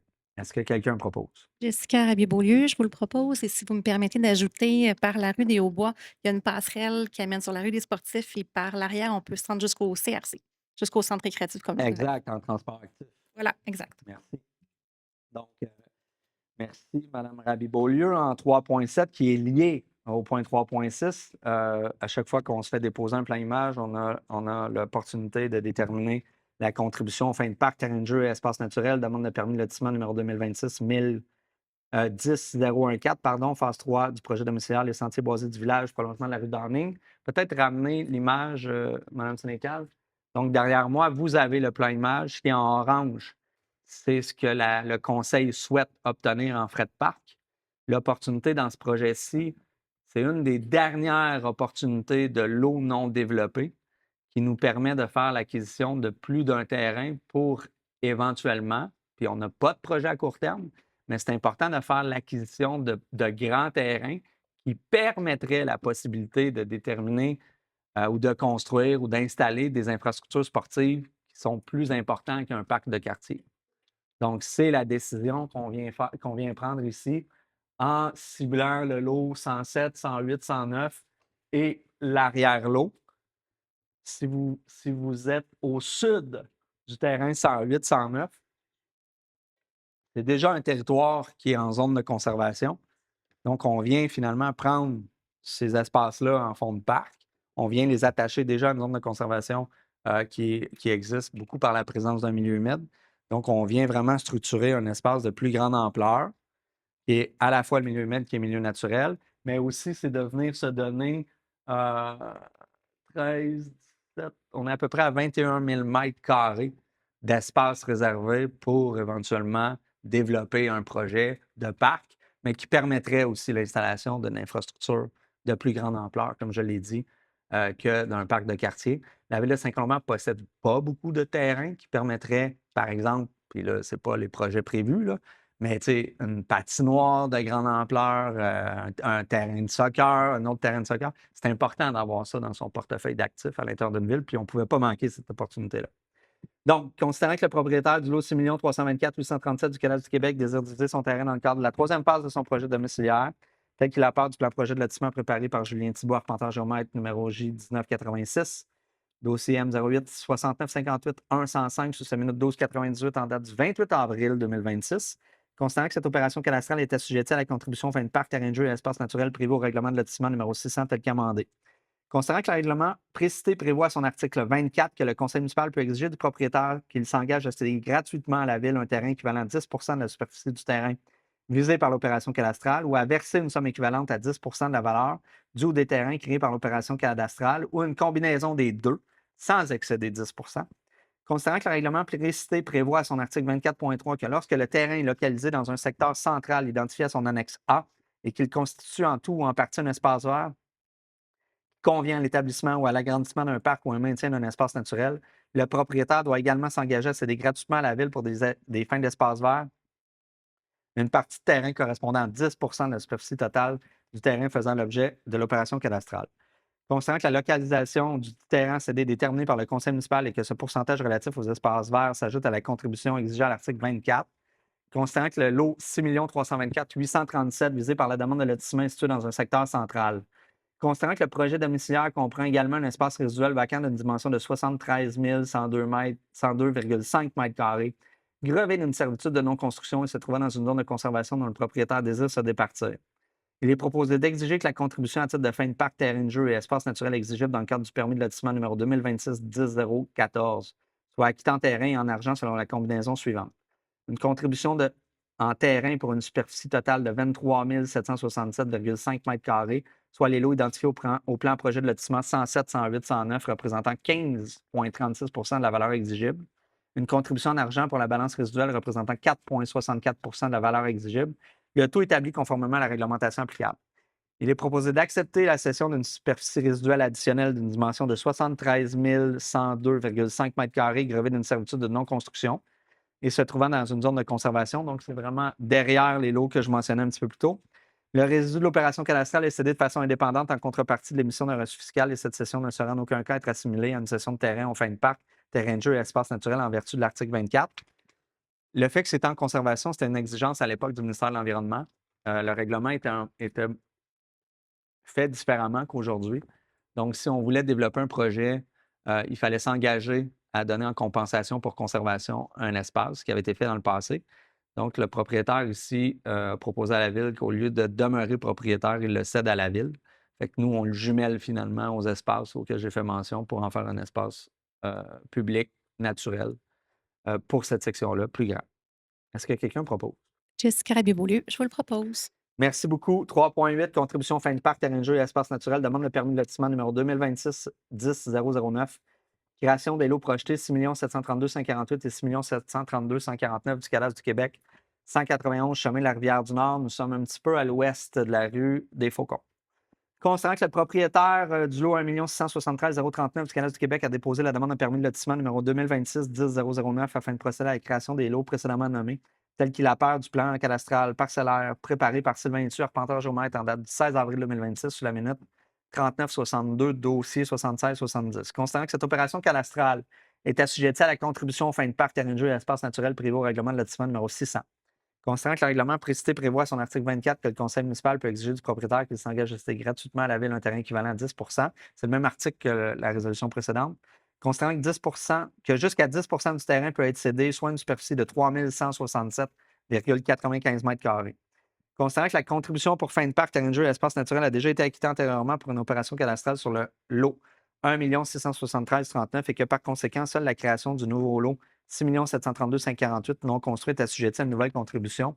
Considérant la configuration particulière du terrain et les caractéristiques du secteur, lesquelles présentent un faible potentiel récréatif et stratégique, il est proposé d'exiger que la contribution pour les fins de parc et terrains de jeu, espaces verts naturels exigibles dans le cadre du permis de lotissement numéro 2026-10-009 soit acquittée pour la partie résiduelle, soit après déduction de la contribution déjà versée en totalité, sous forme de paiement en argent, le tout établi conformément à la réglementation applicable. Est-ce que quelqu'un propose?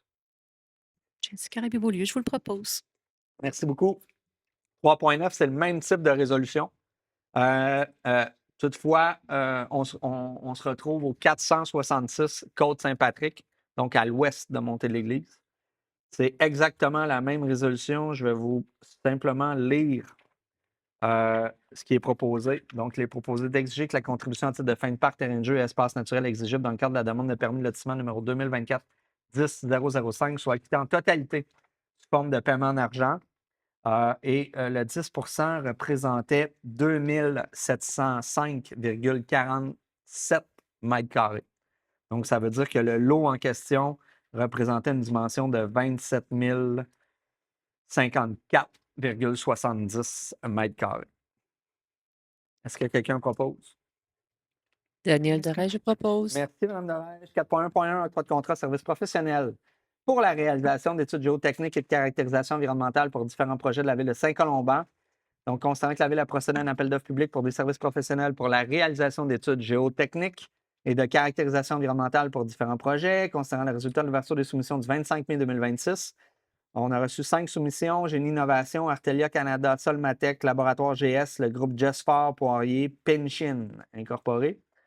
Donc, 5 pointages, 82, 88 en ordre, 82, 84, 58. Les prix, 143 059 jusqu'à 192 044 Donc, c'était un appel d'offres pondéré, donc un pointage final qui tient compte de la qualité de la soumission en plus du prix. Donc, le pointage final, 8.02 Génie Innovation, 6.77 Artelia Canada, 6.32 Solmatec, 6.06 Laboratoire GS, considérant la recommandation du directeur du service de génie. En conséquence, il est proposé d'octroyer le contrat à l'entreprise Génie Innovation et ce, conformément à leur soumission datée du 25 mai 2026 au montant de 143 059 excluant les taxes applicables, d'imputer cette dépense aux activités d'investissement règlement 2044-2047 et fonds de parc et terrain de jeu et espaces naturels au code budgétaire et projet suivant 22 361 711 projet 2021-06, 22 346 711 projet 2026-14, 22 369 711 projet 2026-12, 22 712 711 projet 26-13 et ce projet-là est affecté au fonds de parc et terrain de jeu et espaces naturels pour un montant maximal de 15 000 et que l'excédent non dépensé soit retourné au fonds. Est-ce que quelqu'un propose? Valérie Gravel, je vais proposer. Merci. 4.1.2, octroi de contrat reconstruction de la rue Liège. Yeah.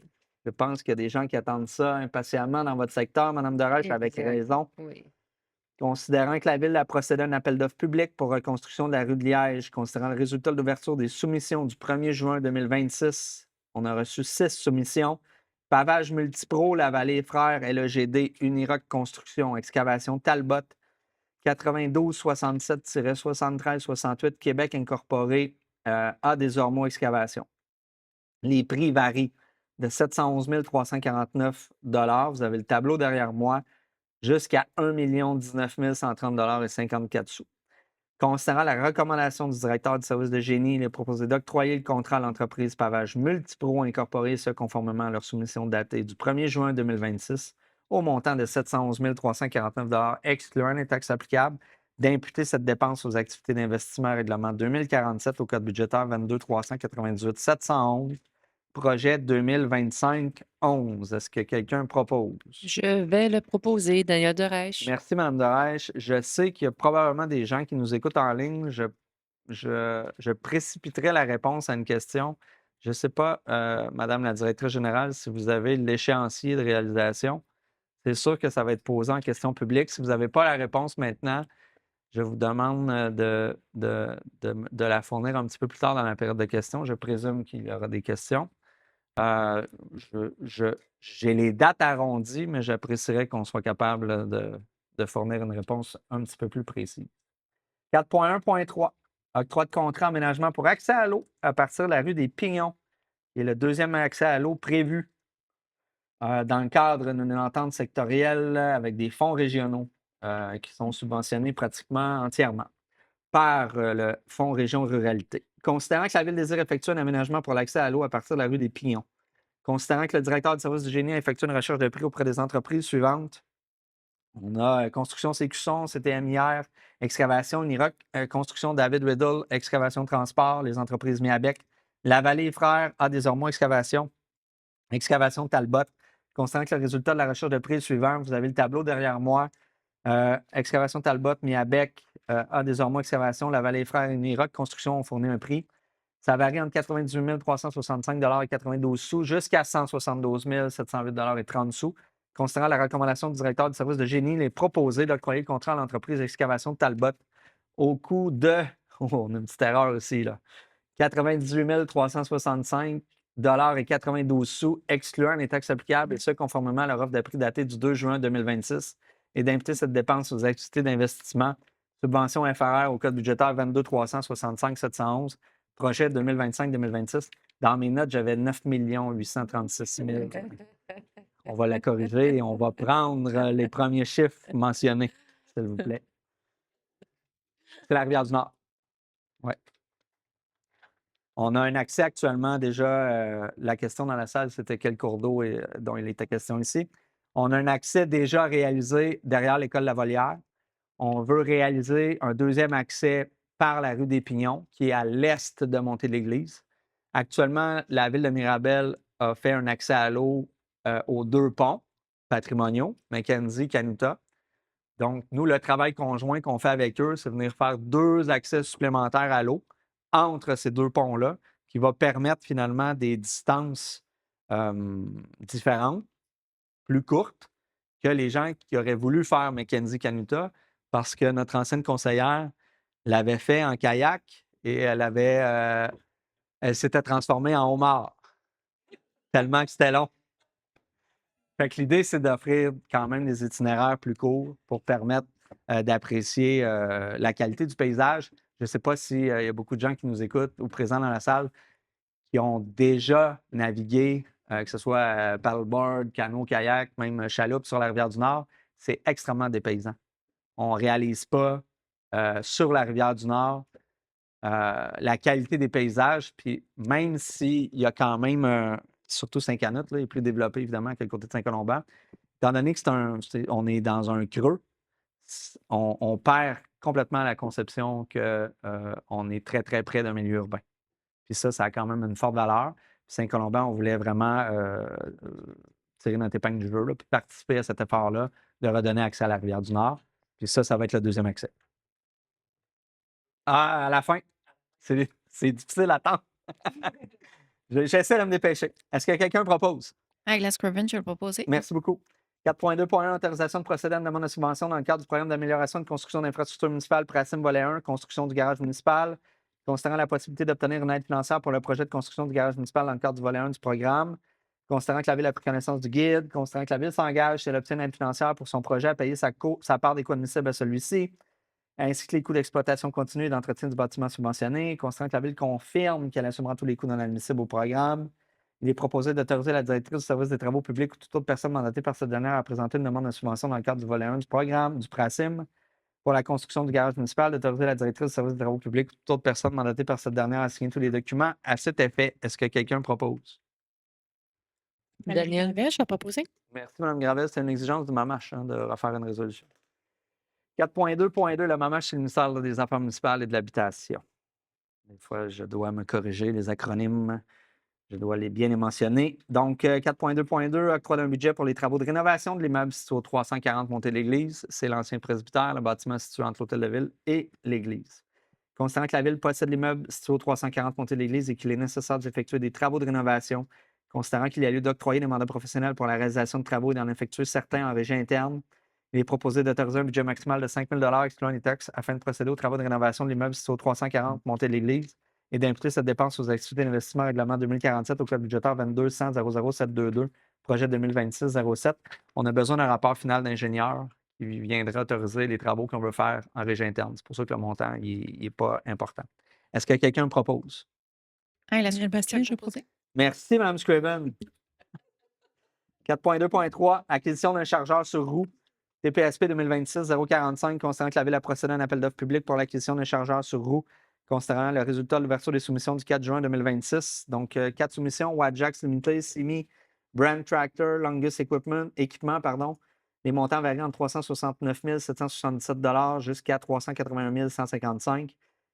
Considérant la recommandation de la directrice du service des travaux publics, il est proposé d'octroyer le contrat à l'entreprise Wajax Limited, et ce, conformément à leur soumission datée du 21 mai 2026, au montant de 369 777 excluant les taxes applicables, et d'imputer cette dépense aux activités d'investissement règlement 2053 au code budgétaire 22-300-00725, projet 2026-06-2. Est-ce que quelqu'un propose? Daniel Derèche, je propose. Merci, Mme Derèche. 4.2.4, octroi de contrat, obturation d'un puits au nouveau garage municipal, considérant que la première cible pour le forage du puits au nouveau garage n'a pas donné les capacités en eau requises pour les opérations usuelles d'un garage municipal tel que calculé par la firme mandatée par la Ville. Considérant qu'une seconde cible pour le forage d'un second puits a été sélectionnée et s'est avéré permettre les capacités en eau requises, considérant qu'il y a lieu de procéder à l'obturation du puits du premier forage au nouveau garage municipal, considérant la recommandation de la directrice du service des travaux publics, il est proposé d'octroyer le contrat à l'entreprise Pompe et Filtration Mirabel au coût de 4 330 excluant les taxes applicables, et ce, conformément à leur offre de prix datée du 8 mai 2026, d'imputer cette dépense aux activités d'investissement règlement 2019 au code budgétaire 22-300-00722, projet 2018-10. Est-ce que quelqu'un propose? La Scriven, je vais proposer. Merci. 5.1, autorisation de procéder à une demande de subvention dans le cadre du programme d'aide financière pour la formation des pompiers et pompières. Donc, il est proposé d'autoriser le directeur du service de sécurité incendie ou toute autre personne mandatée par ce dernier à signer tous les documents à cet effet relatifs à la demande de subvention qui permet de financer la formation de pompiers-pompières. Est-ce que quelqu'un propose? Je vais le proposer, Daniel Derèche. Merci, Mme Derèche. 5.2, octroi de contrat, acquisition d'une pompe portative pour le service de sécurité incendie de la Ville de Saint-Colomban. Considérant que la Ville désire faire l'acquisition d'une pompe portative pour le service de sécurité incendie, considérant la recommandation du directeur du service de sécurité incendie, il est proposé d'octroyer le contrat à l'entreprise d'équipement incendie CMP Maillé au coût de 16 995 excluant les taxes applicables, et ce, conformément à leur offre de prix datée du 29 avril 2026, d'imputer cette dépense aux activités d'investissement financées par le fonds de roulement et remboursables sur 3 ans au code budgétaire 22-200-00726, projet 2026-17, et que tout excédent non dépensé soit retourné au fonds d'origine. Donc, évidemment, ce sont des pompes relativement puissantes là, qui permettent notamment d'aller chercher l'alimentation en eau si jamais les incendies, c'est un exemple, là, pourraient se déclarer à proximité de cours d'eau. Moi, j'ai déjà vu ça sur le lac Rinfret en plein hiver, là. La pompe avait servi notamment à intervenir sur une propriété sur le lac Rinfret. On avait déjà des pompes, mais elle est arrivée au bout de sa vie utile. Puis les nouvelles pompes sont parfois beaucoup plus légères que les anciennes. Donc, ça fait partie des stratégies. Est-ce que quelqu'un propose? Daniel Derèche, je propose. Merci. 5.3, modification de la résolution 038-01-2026 relative à l'octroi de contrat acquisition de 5 habits de combat.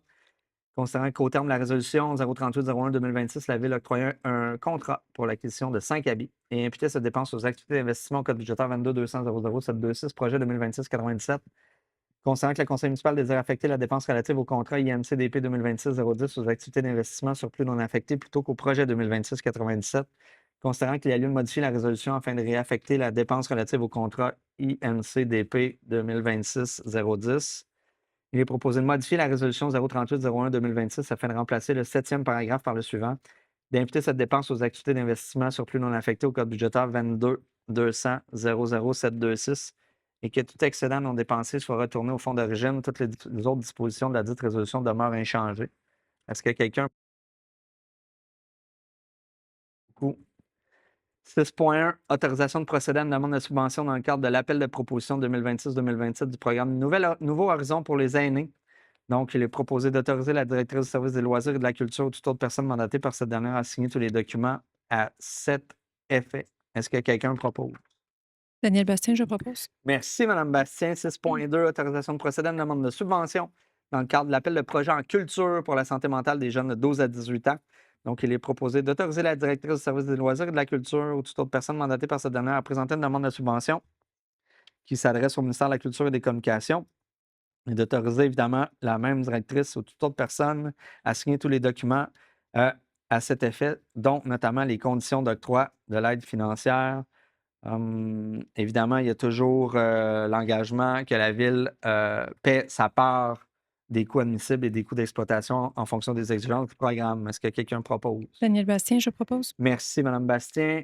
6.3, autorisation de procéder à une demande de subvention dans le cadre de l'initiative ministérielle Proximité 2026-2027, volet 1, projet collectif.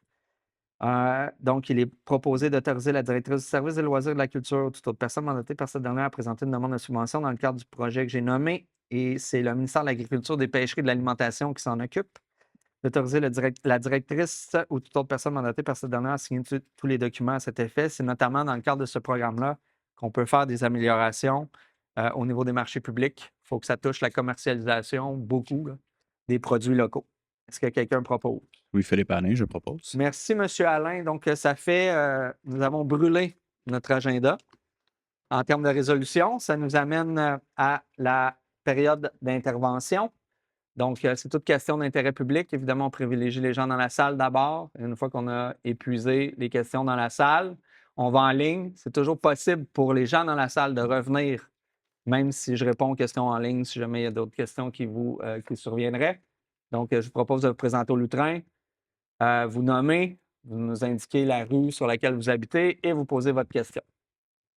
Jean-Marc Hamelin, rue de la Capricieuse. Bonjour. Bonjour. Bonjour. Concernant l'octroi de contrat pour la descente du cours d'eau, si je comprends bien, c'est au sud-est de Montée de l'Église. Oui. Là où il y a le camping. C'est un petit peu plus à l'est. Beaucoup plus à l'est. Ah, plus à l'est. Oui. En fait, c'est en face d'un quartier résidentiel. Fait qu'on a dépassé le camping vers l'est si on se fie à Saint-Canot. OK. Est-ce que les installations à coût de 90 000 vont être similaires, la descente va être similaire Pont-Canuta, Pont-Mackenzie? Je ne sais pas si les matériaux sont similaires. Je sais qu'elle va être similaire à ce qu'on a fait à la Volière, mais on s'est beaucoup influencé. On a travaillé en collaboration avec, comment ça s'appelle? C'est CEPM. En tout cas, c'est l'organisation de Mirabel, notamment, qui gère le bois de Belle-Rivière. On a travaillé avec Stéphane Bertrand, le directeur. Il nous a beaucoup aidé sur quel type de truc était efficace pour la descente de la rivière. Les coûts, ce qui me permet de préciser, ça inclut aussi l'aménagement de l'accès. Donc, oui, il y a le quai, mais il y a tout un aménagement qu'on doit faire pour se rendre au quai. Il y avait déjà un chemin existant qui était fait à l'époque, de nature privée, mais évidemment, on a des travaux à faire pour rendre ça un petit peu plus agréable. Entre autres, un stationnement. Là, entre autres, un stationnement. OK. Ouais. OK. Parfait pour ce point-là. L'autre point, c'est les habits de combat. Oui. Peux-tu élaborer un peu c'est quoi? Ou... C'est vraiment c'est l'habit que les pompiers doivent porter pour faire l'intervention sur un incendie. Ah, OK. De la tête aux pieds. Aux pompiers. Oui. Ben, c'est vraiment le manteau là, avec les pantalons. Pour les pompiers. Je ne l'avais pas spécifié? Non. Ah, OK. Je ne l'avais pas spécifié? Ben, j'ai pas. Ça aurait pu être une milice. J'ai dit, pour moi, il y a des combats ultimes en quelque part. Je sais pas, non. Ça aurait pu être une milice municipale ici. J'ai hâte de voir ça, peut-être dans le Juno, quelque chose. Non, non, c'est vraiment pour le service incendie. Ben, c'est C'est parfait. vraiment le manteau avec les pantalons. OK, merci beaucoup. C'est une bonne. Merci de me permettre de préciser.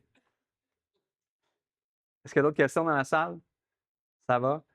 En ligne? J'avais une question qui m'avait été posée, envoyée préalablement. Effectivement. Je vais la lire. Je peux vous la lire sinon. Oui, merci, s'il vous plaît. J. Vachon, rue John Ryan. Bonjour, j'aimerais savoir quand le parachèvement des rues John Ryan et Papineau est prévu. Merci. Oui, donc dans nos règlements, le promoteur a toujours l'obligation de faire le pavage à l'intérieur du 18 mois. Ça dépend quand c'est des vieux. Oui, mais là, dans ce cas-ci, on est comme la phase 8 ou 7-8 du protocole quartier de la rivière. Fait que faut que ça soit pavé à l'intérieur du 18 mois après la signature du protocole d'entente. Donc là, je n'ai pas de mémoire, j'ai pas en mémoire la date de signature des phases qui sont en question ici, là, mais c'est vraiment les dernières phases qui nous amènent à la rue des Jardins. Je m'avancerais en disant qu'on a probablement accepté ça en 2024. Donc, on serait vraiment dans les dernières semaines. Mais je vais vous revenir plus précisément, M. Vachon, avec l'échéancier maximal auquel le promoteur doit se soumettre pour le pavage. Puis si ma mémoire est bonne, puis vous pouvez me corriger par courriel sans problème, mais ce serait vraiment les phases qui nous amènent jusqu'à la rue des Jardins. On va vous revenir avec une réponse plus précise. Je le ferai probablement par courriel, mais je vais aussi le faire en suivi en juillet. Bonjour, Stéphane Anger, rue du Bonnybrook. Où en sommes-nous concernant le lavage des rues de Saint-Colomban, car je suis en attente que vous repassiez chez nous. Le travail ayant été bâclé, il reste de la poussière de rue sur l'accotement. Je ne voulais pas le mettre dans la rue afin de ne pas obstruer le passage des piétonniers. Moi, je vous invite, M. Anger, à vraiment faire une requête directement au service des travaux publics.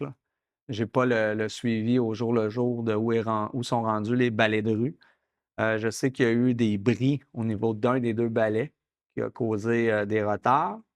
Cela dit, c'est vraiment la requête qui va faire foi de tout. Toutefois, avant, puis là, je m'avance, je n'ai pas vu l'état de Bonnybrook et la situation précise auquel vous faites référence, mais avant qu'il y ait un deuxième passage, je présume que les services vont vouloir passer le balai au moins une fois sur les rues asphaltées du territoire avant de revenir une deuxième fois. Mais si la situation est critique, on a des contremaîtres qui font l'analyse des situations et s'il y a besoin, j'imagine qu'ils vont faire une intervention. Annie Guèvremont, rue de la Capricieuse.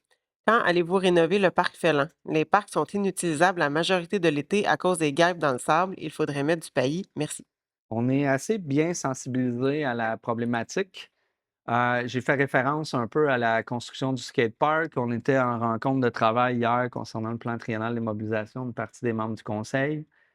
C'est vraiment, je ne veux pas trop m'avancer, là, on va le présenter en septembre, mais je pense qu'on avait déjà annoncé nos couleurs l'an passé, mais on veut revoir de manière générale comment on aménage le parc Félan. Les jeux d'eau sont arrivés au bout de pratiquement, de leur vie utile. Fait qu'il y a vraiment une intervention assez importante à faire dans ce parc-là. Puis on veut s'attaquer notamment là, à la problématique au niveau de la surface en sable sous les modules de jeu.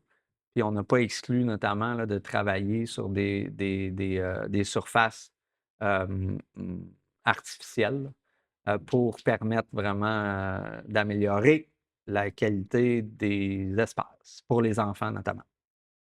Mais il y a toute une intégration générale dans la planification du parc.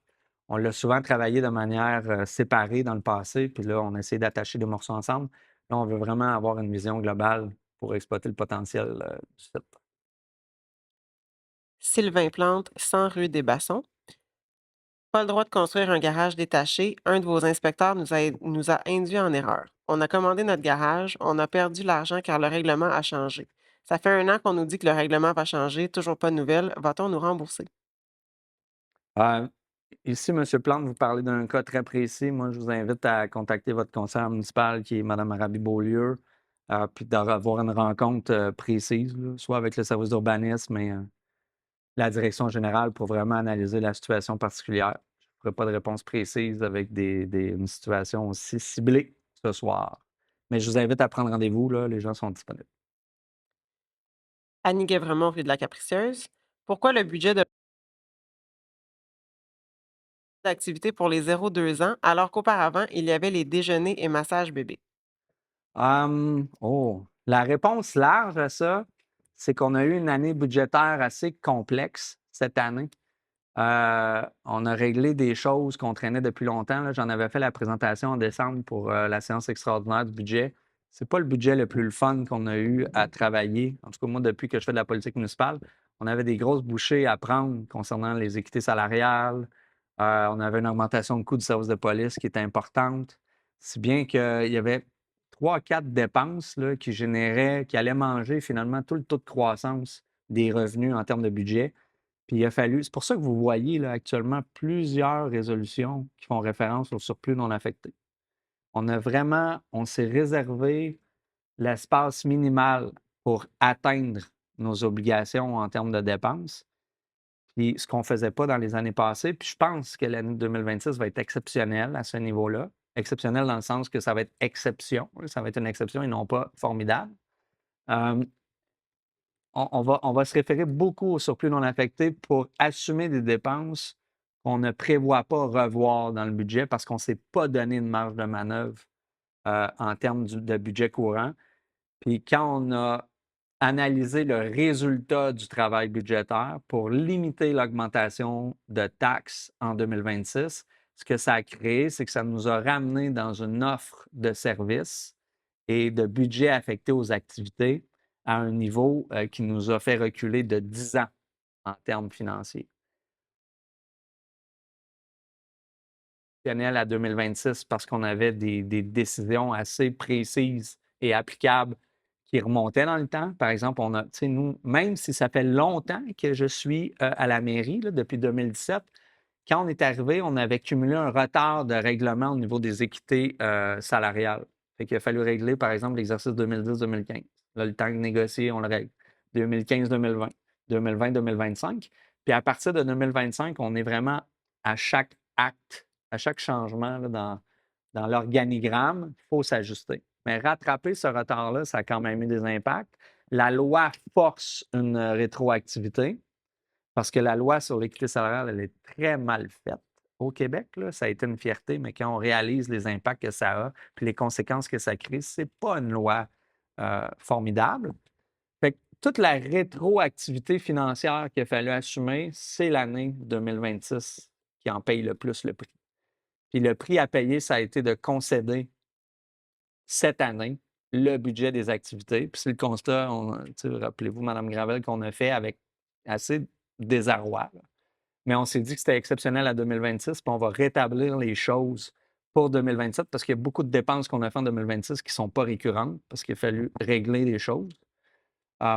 Puis on a fait ce choix-là pour éviter qu'il y ait une augmentation de taxes trop importante pour 2026. Puis ça a été un choix conscient, ce n'est pas un accident. Je l'avais expliqué en décembre, mais ça me fait plaisir de le répéter aujourd'hui. Parce que c'est vrai qu'on voit les conséquences en partie, principalement pour les activités qui sont attachées à la bibliothèque.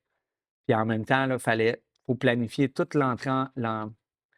l'arrimage pour le fait de voir la nouvelle bibliothèque arriver. Et ça, il fallait le planifier aussi. Il y a beaucoup de subventions qui vont être attachées au développement des activités. On en a voté déjà 2-3 ce soir.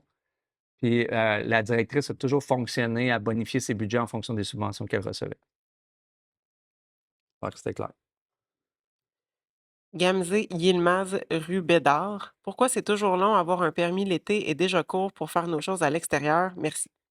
On a la même lecture, c'est pour ça qu'on donne le mandat à Blanco pour essayer de décharger le service d'urbanisme. Puis ce qui est capable d'être émis directement en ligne, on veut s'attaquer à ce dossier-là puis réduire les délais, effectivement.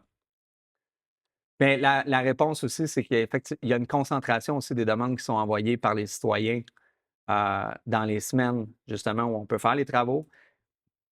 je me rappelle, puis là, corrigez-moi, Mme Sénécal, on avait fait une publication en février pour sensibiliser les gens à faire leur demande de permis plus tôt dans l'année pour commencer le travail d'analyse des dossiers qui aurait allégé vraiment ou réduit les délais en période actuelle.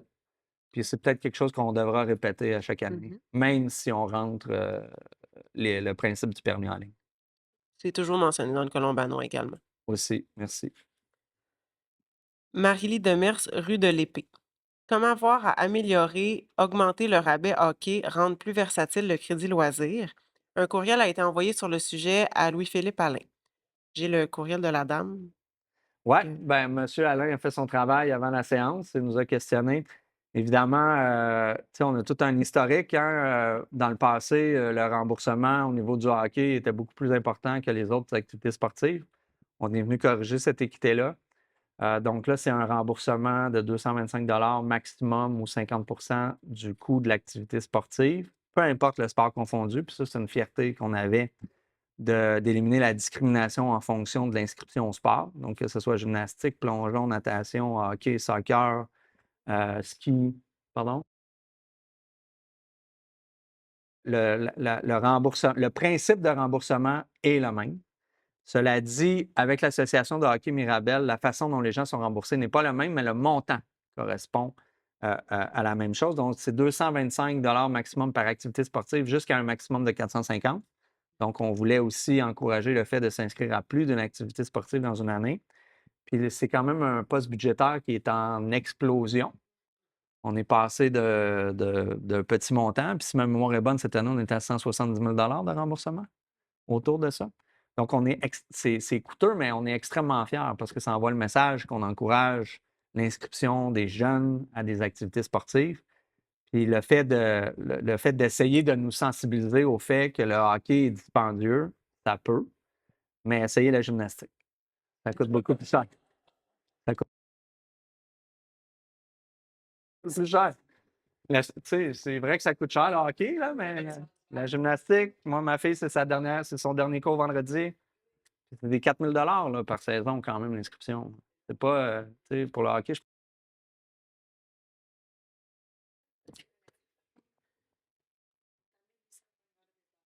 1800 en hiver de baseball. Fait que, tu sais, nous, dans le fond, on évalue vraiment le portrait général. On essaie d'appliquer une politique de remboursement qui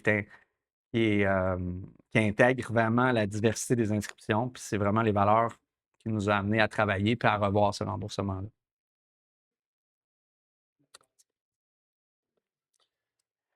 Ouais, c'est moins cher le quoi? Monique Saint-Laurent, montée de la Carrière.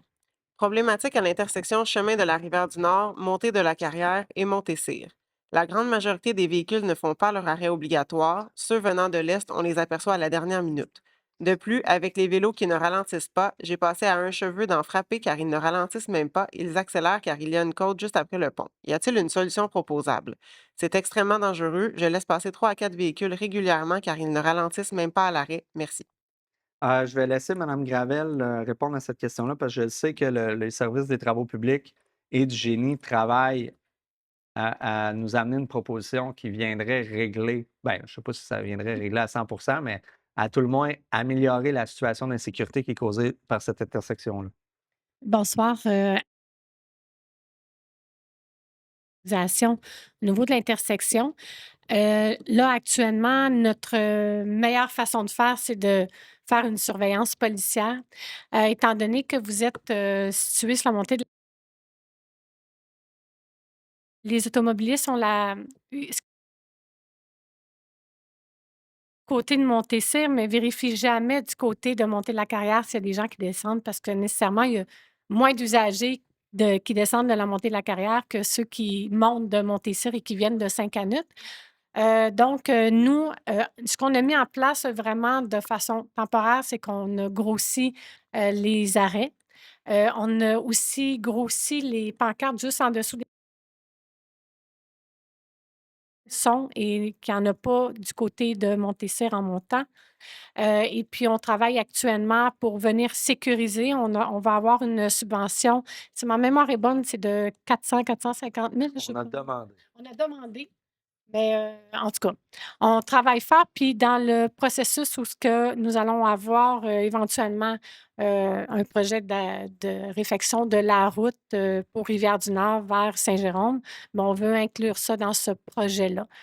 Donc je vais demander encore d'augmenter la présence, policière en attendant. Je comprends que c'est un enjeu, pour vous et les utilisateurs de cette intersection-là, mais sachez qu'on travaille très fort là, pour, aller chercher des subventions et mettre en place aussi des mesures qui vont être permanentes et qui vont alléger les risques, assurément. Simplement pour le programme de subvention auquel Mme Gravel fait référence, c'est le programme d'aide au niveau de la sécurité routière, là, c'est PAFFSR, si ma mémoire est bonne. Puis ce programme-là, ben, il est financé notamment par les opérations radar sur l'autoroute 15. Fait que toutes les contraventions que les gens reçoivent s'en vont dans un fonds. Puis ce fonds-là sert à donner des subventions qui permettent d'améliorer la sécurité routière à l'intérieur des municipalités au Québec. On a notamment eu accès dans le passé à ces subventions-là quand on a financé nos premières bosses de ralentissement. C'est notamment ça qui a servi à acheter les radars de sensibilisation, les 24. Puis là, la demande qui est faite notamment, c'est d'aller chercher une subvention qui viendrait financer la modification de l'infrastructure de cette intersection-là pour celles et ceux qui la connaissent. Puis vous devez les fréquenter, j'imagine, le quad et le club de VTT. La particularité de cette intersection-là, c'est que c'est une intersection à 3 arrêts sur 4. C'est très rare au Québec, 3 arrêts sur 4. Je fais partie, quand j'étais conseiller municipal, puis même à la mairie, je plaidais pour installer un 4e stop. Les ingénieurs en circulation, les ingénieurs en travaux publics n'aiment pas cette solution-là à cause de la pente. Fait il y a des scénarios qui vont être analysés sur comment on gère la circulation dans cette intersection-là, puis c'est ça qu'on attend comme recommandation. On a certainement un avis personnel sur ce qui peut être fait, mais il faut analyser vraiment les impacts un petit peu plus larges, l'analyse du débit de circulation. Ça vaut-tu la peine d'avoir une voie qui permet de continuer sur Rivière-du-Nord direction ouest? Est-ce qu'on modifie? Est-ce qu'on change les pentes? C'est notamment tout ça qui mérite d'être analysé. Puis si je peux ajouter, il y a un afficheur de vitesse qui est, du côté de Saint-Colomban, assurément, là, juste après le pont qu'on vient pour monter sur, Montésir vers, l'intersection Rivière-du-Nord. Nous sommes en train de calculer le nombre d'utilisateurs, en fait, qui empruntent la Montésir, qui descendent et qui montent, là. Donc on est vraiment en travail, s D'analyse. d'analyse et tout ça, là, donc mais assurément, c'est pris en charge, puis vous ne serez pas oubliés.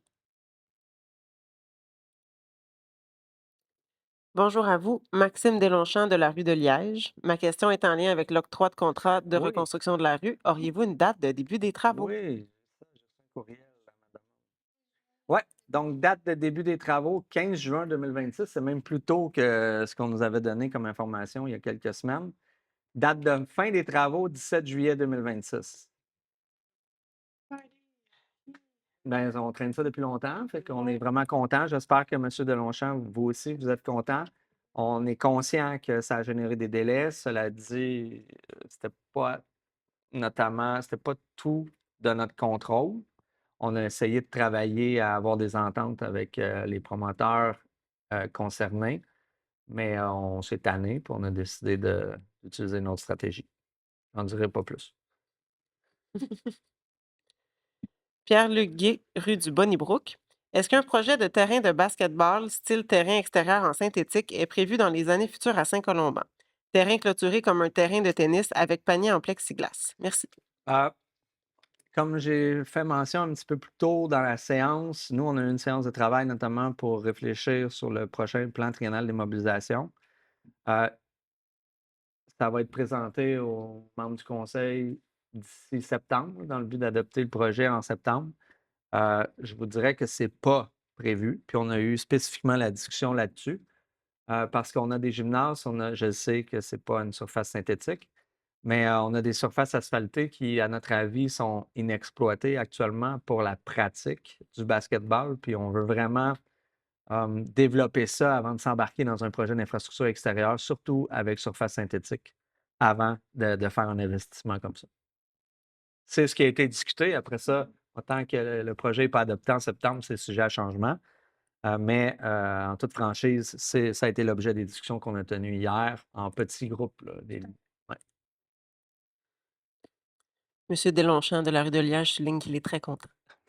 Nous aussi. Karina Sanudo, rue Bonnybrook, avez-vous une date pour la réparation de notre pont? Ah, on en a encore une fois parlé hier. Je vais laisser, je vais, j'allais dire, je je vais manger du temps en attendant que Mme Gravel trouve la réponse. Mais on en a parlé hier, ça va se faire quand même rapidement. Puis hier, on s'est fait quand même sensibiliser au fait que là, on travaille la surface de roulement, le remplacement des planches notamment, mais il va y avoir aussi d'autres interventions structurelles à planifier au cours des prochaines années. Je vous laisse aller. Donc, pour répondre à votre question, on a 2 ponts là, qui vont avoir des travaux cet été. Donc, celui Bonnybrook sur la rue Bonnybrook et Côte-Saint-Patrick. Donc, les travaux vont être au mois d'août, entre début août et fin août. Ça va être à prévoir comme ça. Il va y avoir de l'action. Ça fait le tour des questions. Ça fait le tour des questions. Est-ce que ça vous va dans la salle? Ça prend quelqu'un qui propose la clôture de la séance? En l'absence d'Isabelle, je vais proposer la Vous allez vous clôture de la sacrifier. séance. Merci beaucoup, ceux qui ont fait le déplacement. Puis on se revoit deuxième mardi de juillet. Cela dit, je vous souhaite une belle ouverture de la saison du marché public. Puis je vous invite à venir nous voir pour la fête nationale le 24 juin. Sinon, bon début d'été officiellement le 20 juin.